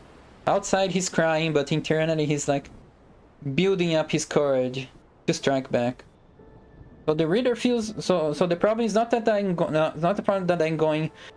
making the character pathetic. The problem is that the reader is feeling pathetic because they identify with the character. So I try to make the character more relatable. Yes, instead of making the character not... Yeah, that is an example. The reader complains that the character is pathetic. The solution would be to not make the character pathetic, but then they would just be overpowered. You have already seen... if you are here, you most likely have seen or read some isekai overpowered manga or anime or story, and those are kind of boring. So you need some conflict. You need to put the character down, but you need to do it in a way that doesn't humiliate it, right?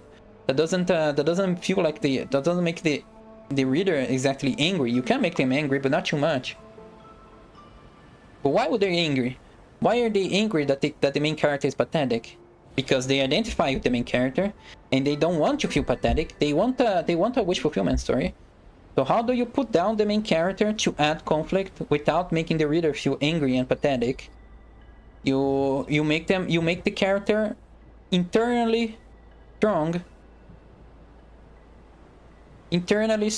While he shows weaknesses, the character knows it's a weakness and it's working towards, and it's using this moment of weakness to make himself stronger.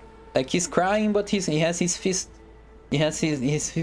clenched and vowing revenge. That is a way to actually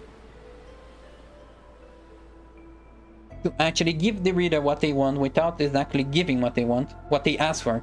Giving what they want without giving what they ask for. To take criticism, analyze it, and use it to fix things, instead of just following what other people tell you. And this was a long ass tangent. Jesus Christ. We need to continue. We have a few more pages to finish this book. And in this one, oh god. My chair was running over some cables. And this was a long enough tangent. I want to finish this. I want to finish this book today. So I think that's enough for this tangent. Let's just move on. We even got pretty far away from what was the actual point of these quotes. Next paragraph. I wish to give a modern example of this. Fra Luca, the man of affairs to Maximilian, the present emperor, speaking of the emperor, said he consulted with no one, yet never got his own way in anything. This arose because of his following a practice the opposite to the above. The emperor is a secretive man. He does not communicate his plans to anyone, nor does he receive opinions on them, but because in carrying them into effect they become revealed and known, they are at once argued against by the man whom he has around him, and he, being easily led, is made to change them. Hence it follows that those things he does one day he undoes the next, and no one ever understands what he wishes or intends to do, and no one can rely on his decisions. Yeah, basically an example of being easily swayed. Not really that interesting. A prince, therefore, always ought to take advice, only when he wishes and not when others wish.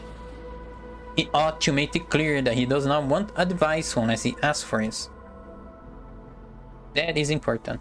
Just exactly gonna... I'm already gonna quote this because that is important. In everything in life, do not really just take advice when you need it. Well, if you are a junkie and someone is giving you an intervention saying that, yeah, you're taking too many drugs, then maybe you should take this unsolicited advice, though. But like I said, self-awareness, introspection is an invaluable skill. However, he ought to an invaluable benefit, no, an invaluable characteristic, an invaluable personality trait, yes, instead of just a skill. Anyway, moving on. However, he ought to constantly inquire and afterwards be patient listening concerning the things he asks about. Also, on learning that anyone on any matter has not told him the truth, should let his anger be felt. Another big paragraph. This paragraph is very meaty. These paragraphs are very meaty and important.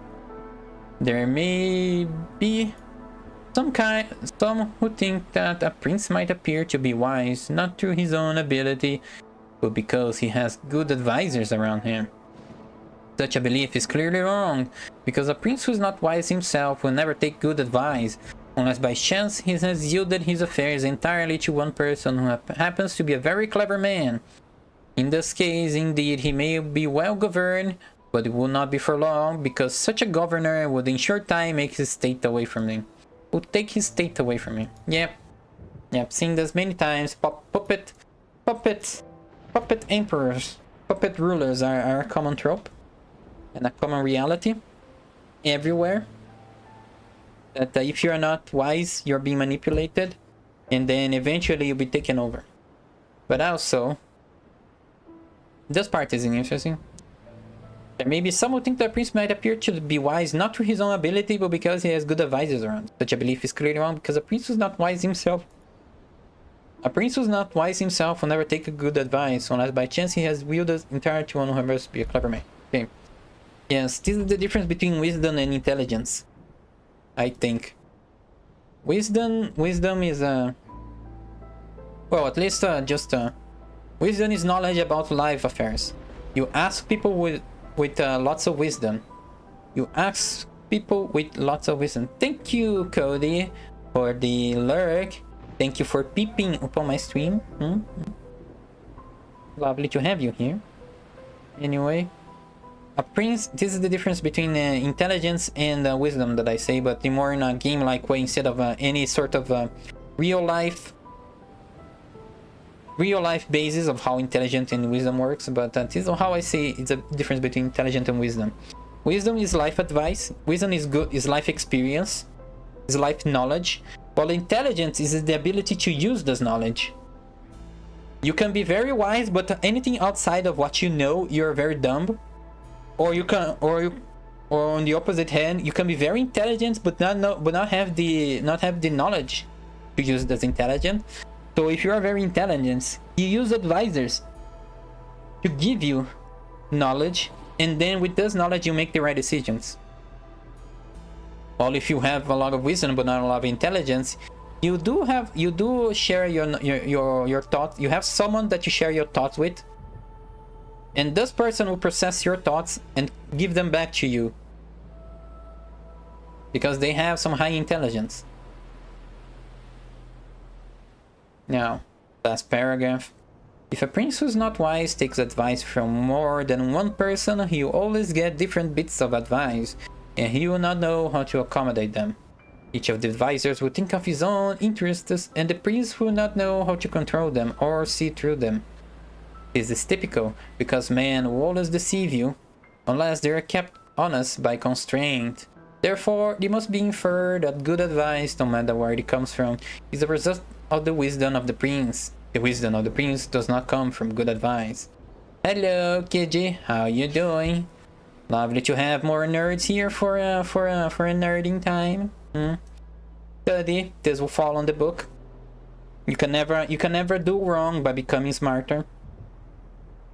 Join me as we go through tangents about every sort of thing in this weird ass book. In this book that teaches how to make unhealthy abusive relationships. this is yeah. The prince is a manual for abusive manipulative spouses. And it's very entertaining sometimes.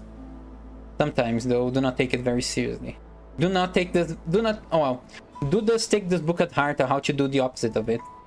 Anyway, on this paragraph, we were saying about more weird stuff, about more mind-bending stuff. What? Indeed, Machiavelli tells you how to be an abusive, manipulative partner. You should do the opposite of it.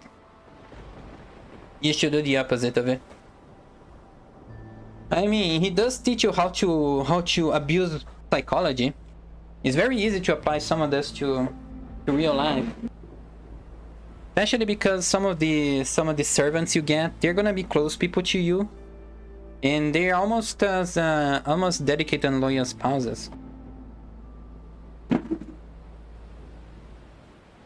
Really, it's the perfect worst manual. He was infamous, and he kind of deserved it a bit, because it is ruthlessly brutal, this book. Anyway, this paragraph. I'm gonna have to reread this a little bit, because when I read it I kind of gloss over. Sometimes I do that. I get too focused on reading it that I do not process what I'm reading. Reading out loud, because talking takes a lot of brain power, really. Prince is not wise, seek advice from more than one person. You always get different bits of advice, and you don't know how to accommodate each of the visit advisors. Blah blah blah blah blah. It's difficult because men will always deceive you unless they're kept honest by constraint. Therefore, it must be inferred that good advice, no matter where it comes from, is a result of the wisdom of the prince. The wisdom of the prince does not come from good advice. This is a funny phrasing. I kind of get it, not fully, but it's funny. I wanna quote this. I wanna save this on my notebook. Therefore, it must be inferred that good advice, no matter where it comes from, is a result of the prince. Yeah, because the prince chooses who gives advice. So in a way, if the advice is good, it's because the prince chose a good person to give advice. The wisdom of the prince does not come from good advice. Now this last statement, this last sentence puzzles me. Can I try to put this on ChatGPT again? That one worked well last time. Explain to me this paragraph, ChatGPT. This last sentence is the one that puzzles me. This paragraph discusses the challenge for a prince who lacks wisdom when seeking advice from multiple sources. It suggests that such a prince will inevitably receive conflicting advice from his advisors, each of whom may have their own agenda or interest at heart. As a consequence, the prince may struggle to reconcile these diverse perspectives and may not be able to discern the true motivations behind the advice given. Yeah, it is a good phrasing of it was kind of obvious already, not exactly what I wanted, but it's just explaining everything. But it's still nice. Sometimes it's good to get different perspectives, even though you may have Even though you may have conflicting advice, it's good to have different perspective. Now, the paragraph highlights a cynical view of human nature. even ChatGPT calls out Machiavelli for being cynical. Paragraph highlights a cynical view of human nature, suggesting that people will often try to deceive others, especially when their own interests are at stake. It implies that without some form of external constraint or oversight, individuals are likely to act in their own self-interest rather than in the best interests of the prince or the state. The concluded part of the paragraph makes a distinction between good advice and the wisdom of the prince. It argues that while good advice may come from various sources, the ability to discern which advice is truly valuable and actable on it is effectively as a manifestation of the prince's wisdom. Yeah. The princess chooses who gives the advice, so in a way, the prince is already what do you say? That good advice, no matter where it comes from, is a result of the wisdom of the prince. In other words, the wisdom of the prince is not solely derived. In other words, the wisdom of the prince is not solely derived from the quality of the advice he receives, but rather from his innate ability to make sound judgments and decisions, regardless of the advice he is given. The wisdom of the prince does not come from good advice.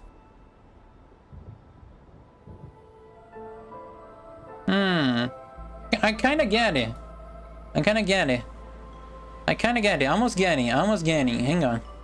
Therefore, it must be inferred that good advice, no matter where it comes from, is a result of the wisdom of the prince.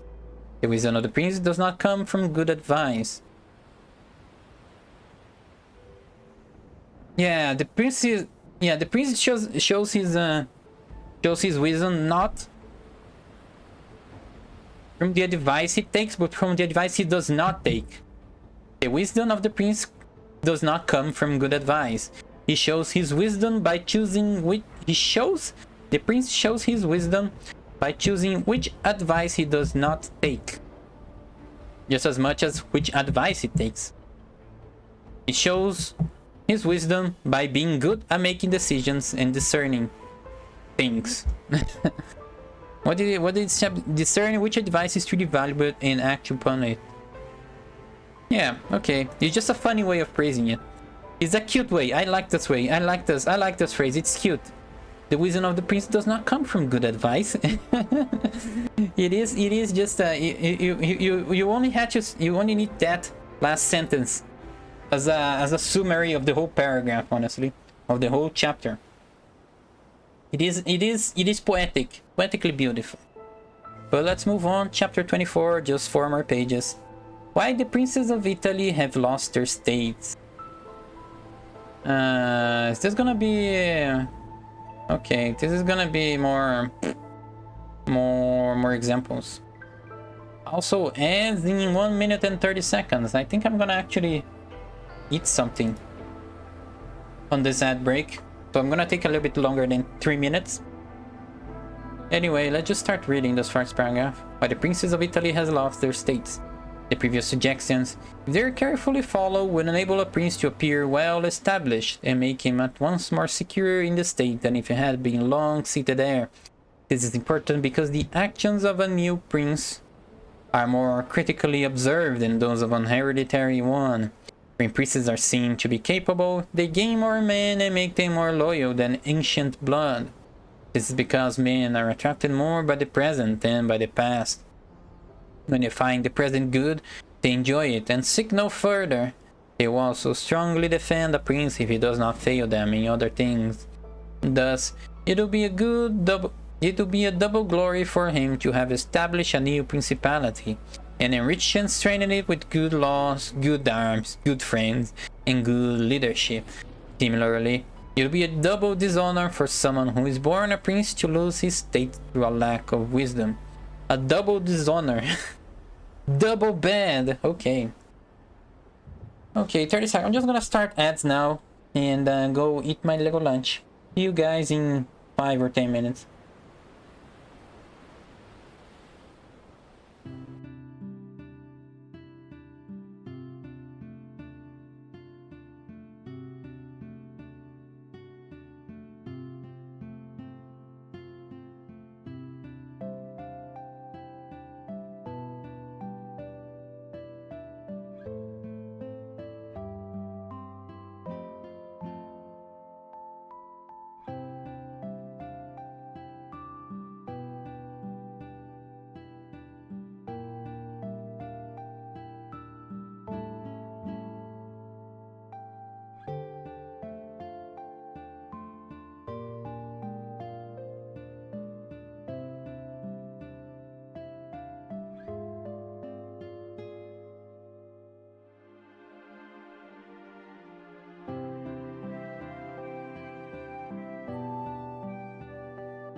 Alright. Sorry for the wait, but I needed to have a... Oh, come on. Fucking spam count. I needed to have a very good snack for today because I am going to make exercises. I'm going to be exercising myself soon. And if I don't eat enough, I will have a hypoglycemic event as my blood glucose will fall down into dangerous levels. I need to eat a lot. Prepare myself for that. Because I have type 1 diabetes. So my glucose, my insulin and blood glucose levels, I have to manually take care of them. Anyway, let me take a little bit of insulin after this.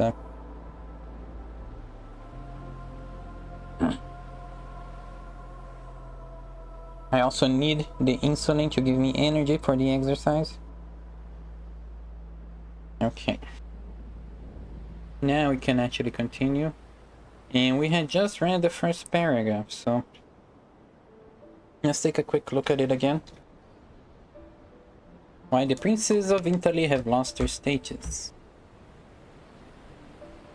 Previous suggestions, if they are carefully followed, will enable new prince to appear well established and making at once more secure in the state than if he had been long seated there. The actions of a new prince are more than an hereditary one. And princes are seen to... Wait. But the actions of a new prince are more critically observed than those of a hereditary one. Okay, yeah. You're new, you're improved. If you have a lineage, you... How do you say this? There's an expectation that you'll be raised well. So when you're new, you have no reputation, you have nothing to go with, no past, no ancestors to compare yourself to. Well, a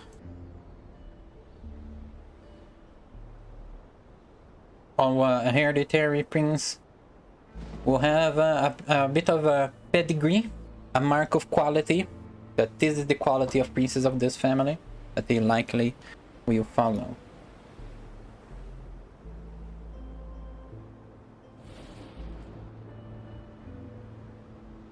Yeah.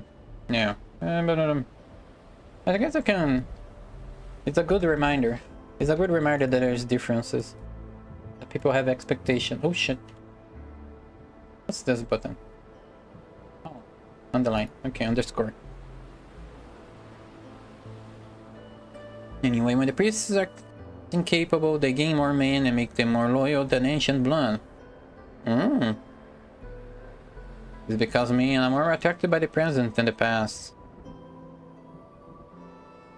Okay, this is another good quote. I can keep them... yeah, they talk about separate things, so... When they find the present good, they enjoy it and seek no further. They also strongly defend the prince, he does not fail them in other things. This will be a double glory for them. Similarly, be a double dishonor. Not just dishonor, to be double dishonor. Super dishonor. For someone who's born a prince to lose his state through a lack of wisdom. Super dishonor. If you look at those princes who have lost their states in Italy in our time, such as the King of Naples, the Duke of Milan and others, there will be found in them firstly one common problem in regards to arms from the causes which have already been discussed at length. Let me turn on my... Sunset is arriving and it's cloudy, and I think there's actually more clouds in the sky now. Well, it's already full of clouds, but I think the clouds are getting a little bit darker now. It's getting darker over here. Anyway.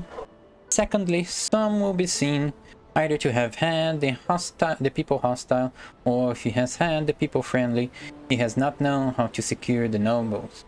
In the absence of these problems, states that have enough power to keep an army in the field cannot be lost. Okay, absorb exactly nothing. Absorb exactly nothing.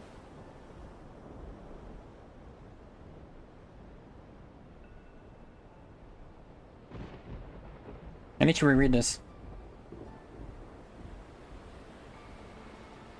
Master states, they'll be founding them. Firstly, one common problem regard to arms from the causes which have been already discussed. Secondly, Some will be seen either to have had the people hostile, or if he has had the people friendly, he has not known how to secure the nobles. In the absence of these problems, states that have enough power to keep an army in the field cannot be lost. Okay, yeah, this sounds obvious at first, but pointing out the different ways that you can lose a state is also useful.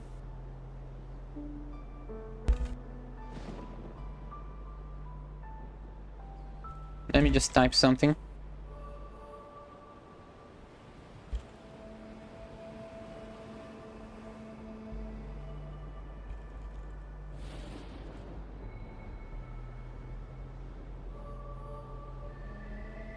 It's actually useful to point out to make a how do I say this? To make a systematize compartment? No, discern the different ways. To abstract. Well, there's a specific word that I want, but it is maybe too big of a word for my limited vocabulary to actually find it. Unless I go into thesaurus and spend like 5 minutes search for a single word. Sometimes I do that when I'm writing. I just spend like 5 minutes search for the one specific word that I want to express myself. Yes, pointing things out, logically separating things into specific concepts is very useful to give you a better perspective of how things work, how such an abstract mechanism such as keeping or losing your states it works. So it looks obvious at first, but pointing it out in a logical way is actually very useful. I don't think there's anything to highlight on this paragraph, so let's move to the other. Philip of Macedon, not the father of Alexander the Great, but the one who was conquered by Titus Quintius, did not have a big state compared to the greatness of the Romans and of Greece who attacked him. Yet, being a warlike man who knew how to attack the people and secure the nobles, he sustained the war against his enemies for many years, and if in the end he lost some of his cities, nevertheless he retained the kingdom. Therefore, our princes should not accuse fortune for the loss of their principalities after so many years' possession, but rather their own laziness. Blaming themselves? Okay, blaming them. In quiet times, they never thought there could be change. It is a common weakness in people not to make any provision in the calm against the storm. When afterwards the bad times came, they thought of running away and not defending themselves. They hoped that the people, disgusted with the attitude of the conquerors, would call them back. Thus, of course, this course, when other fails, may be good, but it's very bad you have neglected all other possibilities for that. You should never wish to fall because you hope to find someone later to restore you. This either does not happen, or if it does, it will not be good for your security. Being safe is of no use unless it is by your own efforts. The only reliable, certain, and lasting ways are those that depend on yourself and your courage. Hold yourself by your own bootstraps. No, I'm joking. That is not what it means, but you should never wish to fall because you hope. Yeah, this either does not happen, it will not be good. This is motivational. This is motivational. Even Machiavelli saying that you should not be a damsel in distress. You should save yourself. You should be your own hero. You should be your own knight in shining armor. What role fortune plays in human affairs and how to resist there. Chapter 25. 3 more pages. Jesus, I have just a little bit more time. I have like 30 minutes for 3 more pages. God. I think I need to go faster. I think I need to read faster and make less. I want to finish this in the stream, and I don't want to be late. From war fortune plays in human affairs and how to resist it. Many people had and still have the opinion that the affairs of the world are governed by fortune and by God, and humans with their wisdom cannot direct them, and no one can even help them. Because of this, they would have us believe that it is not necessary to labor much in affairs, but to let chance govern them. This opinion has gained more credit in our times because of the great changes in affairs which have been seen and may still be seen every day beyond all human prediction. It's kind of interesting to see credit. This opinion has gained more credit in our times. This is like 1940s. No, 1940s. 4040s. 1040 and 40. 1040 hundreds. 1400s. 13th century? 15th century. 15th century. And he's talking about the current times. This is actually interesting. An opinion frozen in time. It just sounds cool in my head. Opinion because of the great changes in affairs which have been seen every day beyond all human prediction. Sometimes thinking over theirs, I am in some degree inclined to their opinion. Nevertheless, in order not to destroy your free will, I believe that fortune decides half of our actions, but that she still leaves the other half, or perhaps a little less, for us to direct. I guess he's talking about that this is like troubled times, these are difficult times, and he's kind of right. They're kind of right that the time of Machiavelli was kind of chaotic.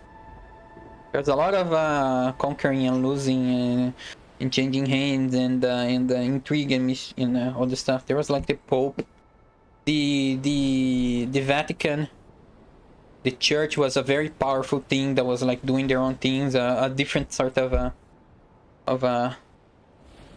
entity conquering stuff, ordering kings around, and then there's kings going and entering and getting and creating their own religions, I guess. Wait, when's the schism? I got fucking damn spam calls. Martelli. When's that famous schism dude that put the note on the church and started a schism? Martelli, famous priest. No. When was the schism on the church? It's like the famous dude. I need to remember his name. Catholic Church schism. The Roman Catholic today. No. Patriarch. Communication. No, that's not these. Pope Francis schism. No.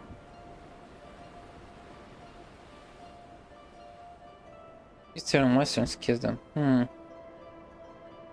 It's not the schism that I wanna. God. Now that I have this in my mind, I can't forget it. I guess fuck it. Not gonna rush to end the book on the stream. I already have an idea of what the next book study stream, so I'll finish the next stream fully. And then I'll do the thing that I had planned for it after. Protestantism. 16th century. I guess that's somewhat close to Machiavelli's time. Was it? I don't think that's it.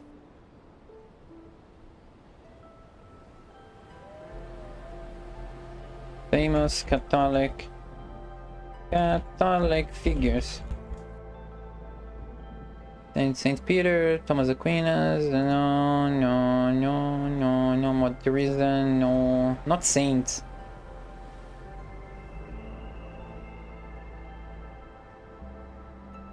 Martelli. Martin Luther. What did he? Yeah, what he did. Martin Luther. I think I'm not exactly like a history buff. I just remember pieces of. He was the seminal figure of the Protestant Reformation. Yes, it was Protestantism, but I was in the wrong Wikipedia page. That did not mention him. Oh yes, 1517, 16th century is where's Niccolò Machiavelli from? Niccolò Machiavelli. So he was from, yeah, he died in 1527, in the 10 years after the Reformation. The Reformation. Can I actually show this on stream? Just Yeah, I should do these searches on stream actually. Let me add the window capture.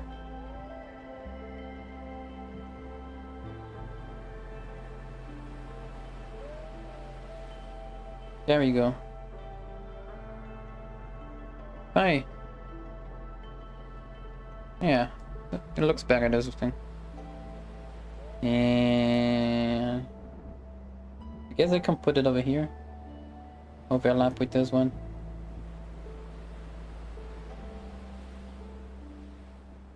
Reformation, also known as the Protestant Reformation, the European Reformation, was a major theological movement that opposed a religious and political challenge to the papacy and the authority of the Catholic Church. Yeah, this was 10 years before Machiavelli died, so he was kind of true that they were in like very, very turbulent times. The end of the Middle Ages and the beginning of the early modern period.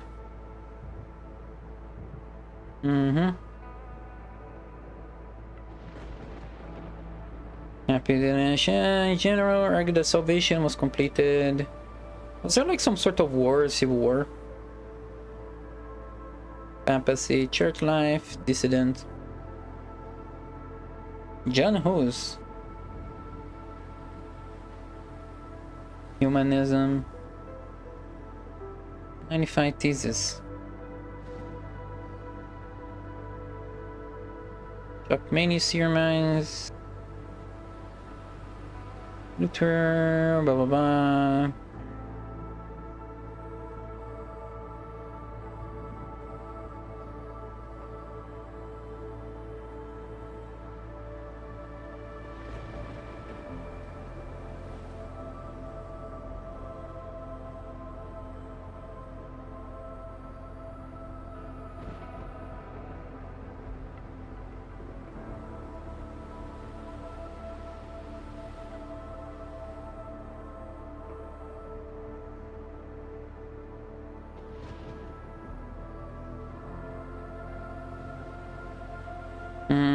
Was there something like war? War. Disagreement, bitter pamphlet, war against Poland. Jesus Christ, there is this. What the fuck is this article? God damn it, there's so much stuff on it. Inclusion and legacy. Brand new waves, Catholic reform. Well, whatever. It is the kind of the point that is a turbulent time. That's the only thing that I want to make. The point that it was actually a turbulent time. Let's see. Opinion are governed by fortune, many gods and the wisdom. Because of this, they will have beliefs that it's not necessary to labor much in affairs, but to let chance govern them. Oh, that's not exactly what I had in mind. Oops. See beyond human. Sometimes I thinking of it as I am. Nevertheless, in order not to destroy your free will, I believe that fortune decides how what. Okay, a meaningless paragraph. In the end. But yes, it's kind of understandable that they have this sort of opinion, because they were living in turbulent times, and they likely didn't have much control over their own fates for that time, because of how so much war and shit was happening. Now, I compare fortune to one of those great rivers, which when in flood covers the plains, sweeping away trees and buildings.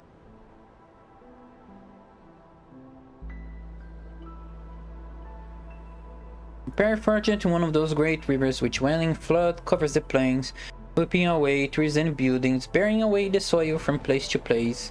Everything flies before it, all used to its violence, without being able in any way to resist it. But although its nature is like that, it does not follow, therefore, that people, when the weather becomes fine, should not make preparations, both with canals and defenses, so that in the future the rising waters are directed away, and their force is not so restrained and dangerous. It is the same with fortune, who shows her power where courage has not made preparations to resist her.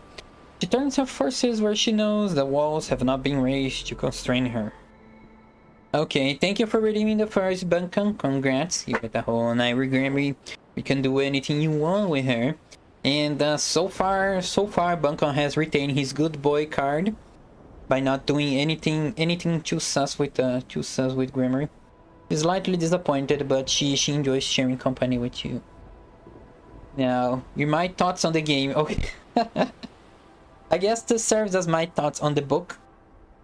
Let me see. I said this a little bit before, but this book is a manual how to be an abusive and a manipulative partner, husband, and or spouse. It is a manual on how to be abusive and manipulative, because it tells you of every trick you can make to use people. Crazy game, yeah. Yeah, it is kind of a game, though. It is a kind of a game, the game of politics. The game of medieval politics is a pretty crazy and wild game. And it is a manual. This is the manual that comes along with it, written by Niccolo, and he's very ruthless. It's actually wild sometimes. There are some passages that sound so fucking cruel, so fucking ruthless and merciless. I'm like, holy shit. He basically, yeah, there's a point where he basically tells you to commit war crimes. Literally war crimes. I forgot what it was, but it was war crimes. What it was, I think, was it about genocide? I think it was. Yeah, I think it was something about genocide, about exterminating a culture so they become more easy. Yeah, cultural genocide.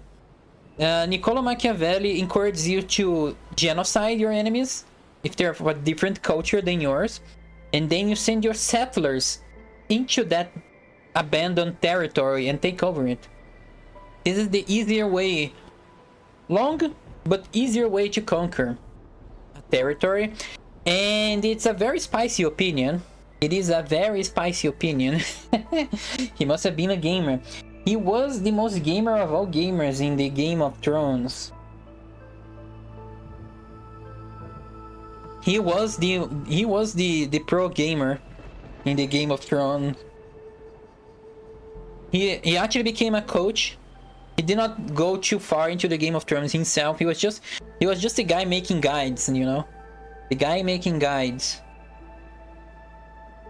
So he was not exactly a player himself, but he raised players. He was the coach in the Game of Thrones. It is wild. Like, there's a lot of things that you have to go through. You have to actually analyze every paragraph and process it. Otherwise, you're just gonna gloss over. So it takes a lot of effort to read through this book. But there's some good nuggets out there. There's some good nuggets. And there's even a part where I went on a big ass long tangent about real life advice. There was even a paragraph that applied to real life. So this book keeps on giving. This book keeps on giving. And they don't stop coming, and they don't. Anyway, we were in this paragraph. I was thinking about rushing to finish it, but I'm just gonna take my time. We'll finish next stream, and then next stream we'll be studying a bit. But not exactly a book. We'll be studying.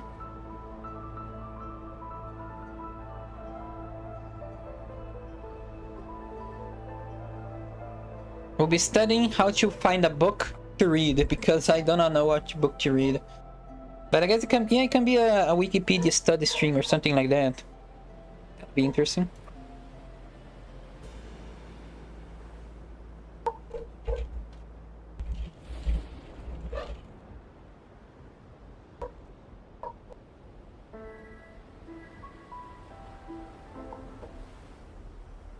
Hold up, just typing a few things.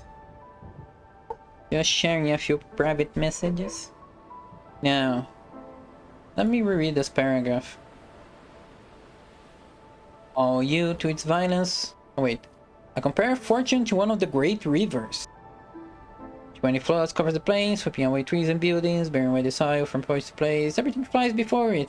All you to its violence, without being able in any way to resist it.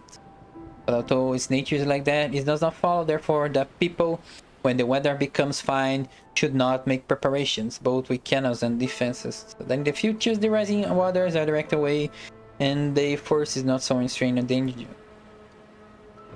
Same with fortune, who shows her power to coordinate my preparations to resist her. She turns her forces where she knows the walls have not been raised to constrain her. This is a good paragraph. I like this about the planes. I'm actually gonna do this too. Flood, which waning flood covers the plains. This is all that's necessary of this part, but this other part is also pretty. I like when the phrases are pretty.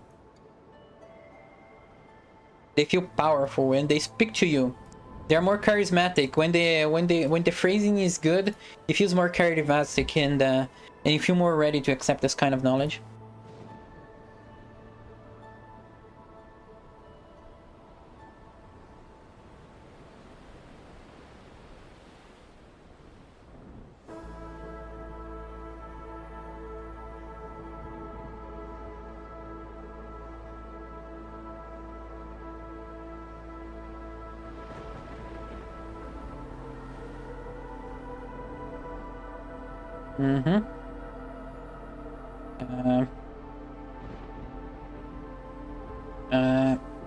Missing a word. Oh god, I need to... What word? I'm writing something, but... Give me a blank. Suddenly comes a blank. I hate that. Okay. There you go. Now, if you consider Italy, which is the center of these changes and which has given them their strength, you will see it to be an open country without walls and without any defenses, having defended with proper courage, as are Germany, Spain and France. This invasion would not have made such great changes, or would not have come at all. And thus I consider enough to say concerning resistance to fortune in general. But confining myself more to the particular, a prince may be seen to be happy today and ruined tomorrow without having shown any change of attitude or character. Oh, a prince may be seen happy today and ruined tomorrow without having shown any change of attitude or character. Thus, I believe, arises firstly from causes that have already been discussed at length, namely, that the prince who relies entirely on fortune is lost when it changes. Well, duh! If you rely on fortune, then you're fucked. Then you're fucked when inevitably changes. Also, thank you, Barkham, for the lark. You have been witnessed and you have been appreciated. I also believe that he will be successful if he directs his actions according to the spirit of the times, and that if his actions do not accord with the times, he will not be successful. Men achieve glory and riches by various methods, one with caution, another with haste, one by force, another by skill, one by patience, another by its opposite, and each one succeeds in reaching the goal by a different method. One can also see of two cautious men that one attains his end and the other fails. Similarly, two men seem to be equally successful, one being cautious, the other by taking risk. All these differences arise from nothing else except whether or not they conform in their methods to their spirit of times. Thus follows from what I have said that two men working differently bring about the same effect, and of two working similarly, one attains his objectives and one does not. All these differences arise from nothing else except whether or not they conform in their methods to the spirit of the time. Adapt. This is the word of the paragraph. Adapt to the times. Changes in personal estate also issues from this. If someone governs himself with caution and patience, and times and affairs come together in the right way, then his administration is successful and his fortune is made. But if times and affairs change, he is ruined if he does not change his course of action. But a man is not often found sufficiently clever to know how to accommodate himself to the change. This is because he cannot deviate from what nature inclines him to do, and also because, having always been successful by acting one way, he cannot be persuaded that it is well to leave it. Therefore, the cautious man, when it's time to turn adventurous, does not know how to do it, hence he is ruined. If he had changed his conduct with the times, fortune would not have changed. Again! Adapt. He's just saying adapt, adapt, adapt, adapt, adapt, adapt, adapt, adapt, adapt, adapt. Someone gives a catch in pension times in the first coming to away.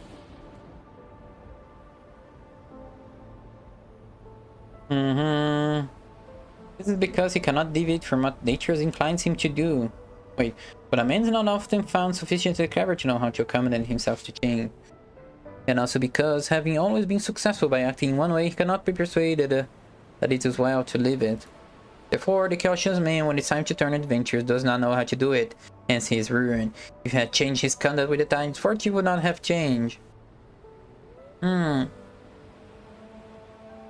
Okay, I guess it makes sense. The cautious man is not trained to be bold. So when the times turn, he's gonna most likely fail because he's not. It's in nature to be cautious, I guess. Pope Julius II went to work boldly and energetically in all his affairs and found the times and circumstances conform so well to that line of action that he always met with success. Consider his first campaign against Bologna. When Giovanni Bentivogli was still alive, the Venetians were not agreeable to it, nor was the King of Spain, and he had the campaign still under discussion with the King of France. Nevertheless, he personally entered into it with his accustomed boldness and energy, a move which made Spain and Venetians stand undecided and passive. The latter from fear, the former from desire to recover the kingdom of Naples.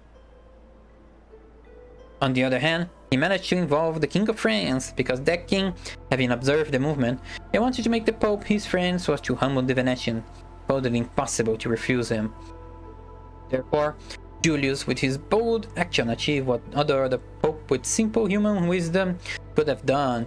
If he had waited in Rome until he could get away, with his plan arranged and everything fixed as any other Pope would have done, he would never have succeeded, because the King of France would have made 1,000 excuses, and the others would have raised 1,000 fears.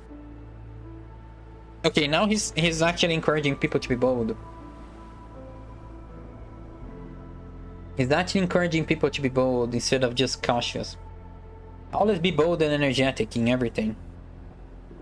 It's actually, yeah, it is actually the superior strategy to be bold and energetic. Be decisive. Be decisive. Don't be decisive, but don't be reckless. Be decisive, but don't be reckless. If you're gonna do it thoroughly. If you're gonna defend the best you can. If you're gonna attack the best you can. But be bold. I will leave his other actions alone, as they were all similar, and the young succeeded, because the shortness of his life did not let him experience the contrary. However, if circumstances had arisen which required him to go cautiously, his ruin would have followed, because he would never have deviated from those ways to which nature inclined him. I conclude, therefore, that fortune being changeable and mankind fixing their ways, so long as the two are in agreement, men are successful, but they are unsuccessful when they fall out. For my part, I consider that it's better to be adventurous than cautious. Oh yes, exactly what I was saying. Better to be adventurous than cautious, because fortune is a woman. Because fortune is a woman. Thank you Machiavelli for this excellent. It is he has said a few other statements that are kind of in line with this. But anyway, if you wish to keep her under, it is necessary to beat and treat her badly. She allows herself to be mastered by the adventurers rather than by those who go to work more coldly. She is therefore always like a woman, a lover of young men, because they are less cautious, more violent, and command her with more boldness. Thank you, Machiavelli, for the love advice. Thank you, Machiavelli, for the love advice. Thank you, oh god, this is going on the post-stream tweet. For my part, I consider that it's better to be adventurous than cautious, because fortune is a woman. If you wish to keep her under, it is necessary to beat her and treat her badly. Okay, let me. Oh no, not this one. I need... Can I do different colors?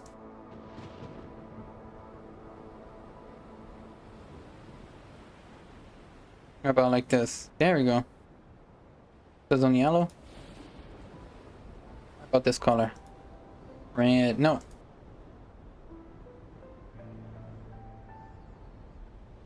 Light yellow. Can I do this? Can I grab the second one? No. Why isn't there no darker yellow? Darker red. Okay. I guess I can do this yellow. Bright yellow. This one will be... This one will be like this. I gotta prepare this for the... For the post-stream tweet.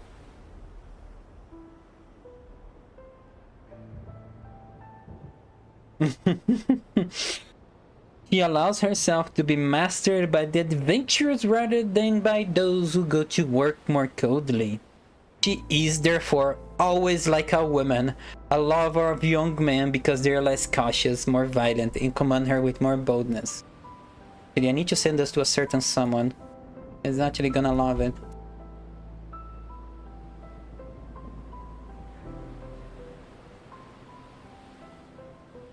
Wise words from Niccolò Machiavelli. Wait, I hate how to write his name because it's a weird name, and it has a in Portuguese it's written in a different way than you usually write in English. So I hate writing his name. It's necessary to beat and treat her badly. What the fuck, Niccolò? Was he married? Was he actually married? Was he married? No, this is Portuguese. Let me give English. Spouse, Marietta Corsini. Marietta. They had 7 children, 5 sons, and 2 daughters. Ah, that's it. That's it. That's all that there is about her. Marietta Corsini. What the fuck? Machiavelli and the ugliest woman in the world.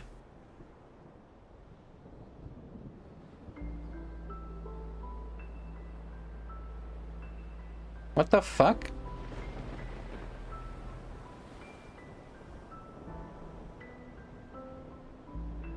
Can I get... Is there any more paintings about her?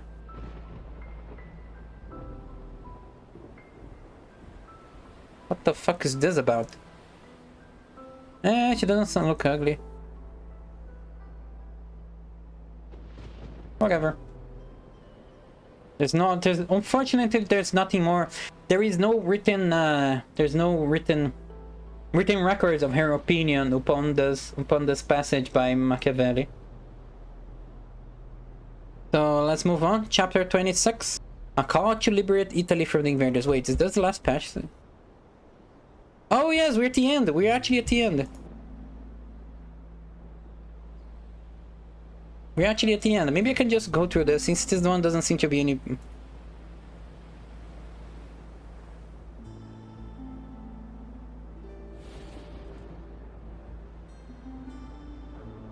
Hold up. I'm gonna do a little thing here.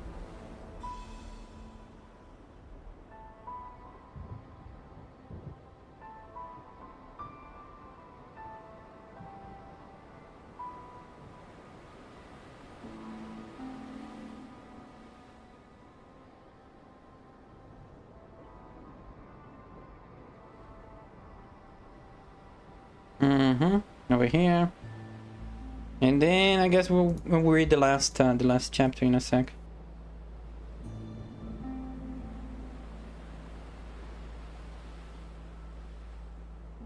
Okay, a call to liberate Italy from the invaders. I guess this one is not gonna have anything meaty on it, but just gonna read it for curiosity. After, well, actually, let me use a bear voice. 1 sec. Gotta clear my throat, prepare for a speech. After reflecting what I have said above, I have wondered whether the present times were right for a new prince. and whether there were elements that would give an opportunity to a wise and virtuous one to introduce a new order of things which would bring honor to him and good to the people of this country. It appears to me that so many things now come together to favor a new prince that I never knew a time more suitable than the present. And if, as I said, it was necessary that the people of Israel should be in chains so as to make the ability of Moses clear, that the Persians should be oppressed by the Medes so as to discover the greatness of the soul of Sirius, and that the Athenians should be scattered to illustrate the capabilities of Theseus, then at the present time, in order to discover the virtue of the Italian spirit, it was necessary that Italy should be reduced to the conditions that she is now in, that she should be more enslaved than the Hebrews, more oppressed than the Persians, more scattered than the Athenians, without a head, without order, beaten, exploited, torn, invaded, and suffering every kind of ill fortune. Although lately some may have been shown by one Although lately some hope may have been shown by one, which made us think he was chosen by God to save us, nevertheless it was afterwards seen that fortune rejected him. So Italy left us without life, waits for someone to heal her wounds and to put an end to the destruction and exploitation of Lombardy, to the cheating and taxing of the kingdom of Tuscany, and to clean those running sores.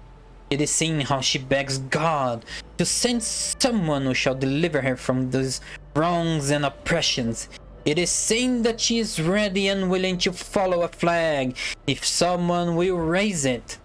Nor is there to be seen at present one in whom Italy can place more hope than in your noble house, with its courage and fortune favored by God and the church of which it is now the chief, and which could be made the head of this liberation.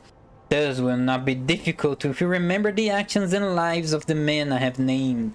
Although they were great and wonderful men, yet there were only men, and each one of them had no more opportunity than the present offers. Their campaigns were neither more just nor easier than this, nor was God more their friend than he is yours. On our side there is great justice, because that war is just which is necessary, and arms are blessed when there is no other hope but in them. Here there is the greatest willingness, and where the willingness is great, the difficulties cannot be great if you will only imitate those men to whom I have directed your attention. In addition to this, how extraordinary the ways of God have shown to be, beyond example. The sea is divided, a cloud has led the way, the rock has poured forth water, it has rained food from heaven, everything has contributed to your greatness, you ought to do the rest. God is not willing to do everything, and thus take away your free will and that share of glory which belongs to us.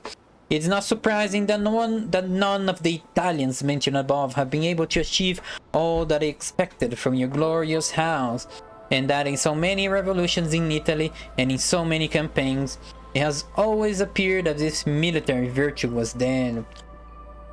This has happened because the old order of things was not good, and none of us have known how to find a new one.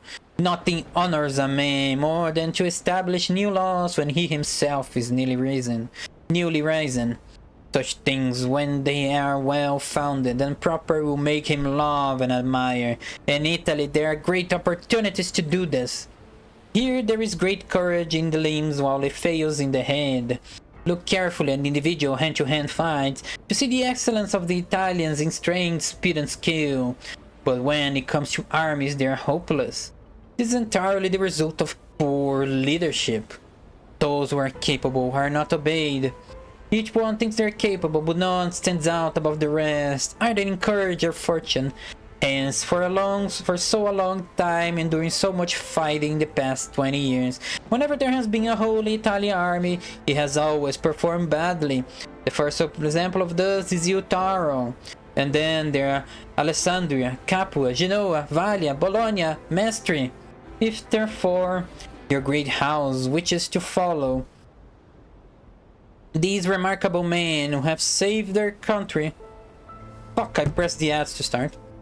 Who have saved their country, it is necessary before all things as a true foundation for every campaign to be provided with your own forces, because there can be no more faithful, truer, or better soldiers. Although individually they are good, together they will be much better when they find themselves commanded by their prince, respected by him, and maintained at his expense.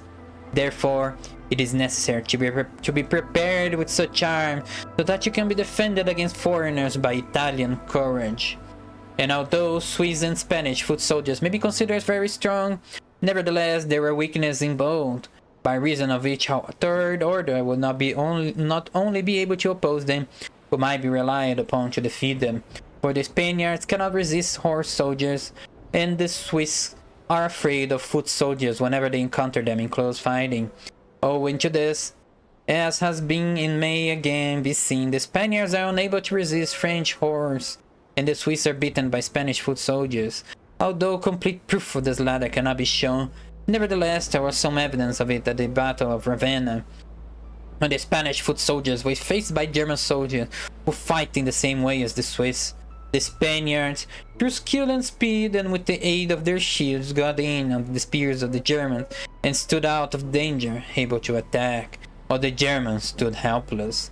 If the horse soldiers had not quickly attacked, all would have been over with them. It is possible, therefore, knowing the weaknesses of both these soldiers, to invent a new army, or to resist attacks by horse soldiers and not be afraid of foot soldiers. Thus need not create a new order of arms, but may simply be a variation upon the old. These are the kinds of improvements which confer reputation and power upon a new prince. Thus opportunity, therefore, ought not to be allowed to pass for letting Italy at least see her liberator appear, nor can one express the love with which he would be received in all those parts of Italy which have suffered so much from these foreign attacks. With what thirst for revenge, with what strong faith, with what devotion, with what tears. What door would be closed to him? Who would refuse obedience to him? What envy would hinder him? What Italian would refuse him honor? To all of us, this present situation is unbearable. Let, therefore, your great family take up this task with that courage and hope which all just causes are undertaken, so that under its flag our native country may be made great again, and under your command that saying of Petrarch will be shown to be true. Virtue against fury shall advance the fight, and in the battle soon shall put to flight, for the old Roman courage is not dead and still burns in an Italian's heart. That's it. Finally, end of the goddamn book. Jesus Christ. Okay, right at the end of the stream. I am slightly late. I'm gonna need to rush this last few words. Wait, what? Why did we... There we go. Okay. Book over. I do not have a book for the next week. Maybe we'll do some Wikipedia studying, because I need to look into medieval economies now. I need to look into medieval economies and see what's... Why is my chat frozen like this? What? Okay. This is weirdness. I'll look into medieval economies and try to find which type of economy best fits my stories, and then I'll search for a book to read about these economies that is more in-depth than just Wikipedia articles. We'll see. We'll see what I do, because I'm busy as fuck. Honestly. I'm busy as fuck to the limit. But that's pretty much it right at the time. This is the stream. Tomorrow, Friday night, late at night, I think it's 9 p.m. on the schedule. 9 p.m. EST, which is UTC -5.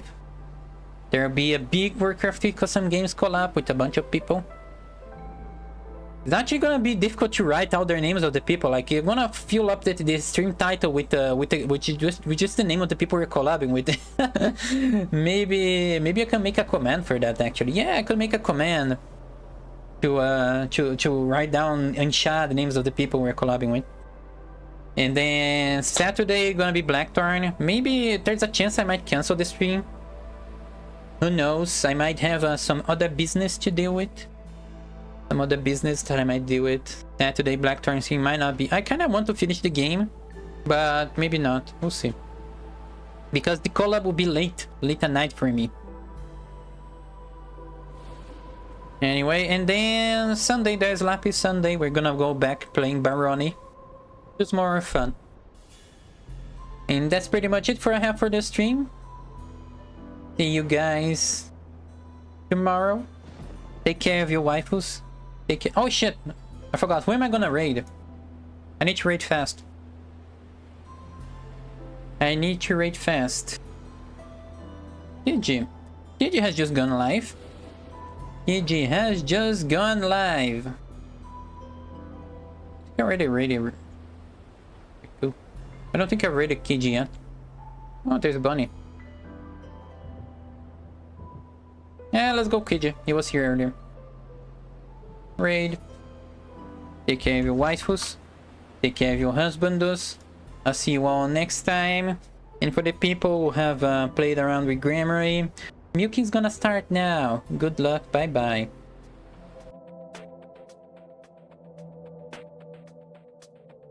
And I forgot my raid message.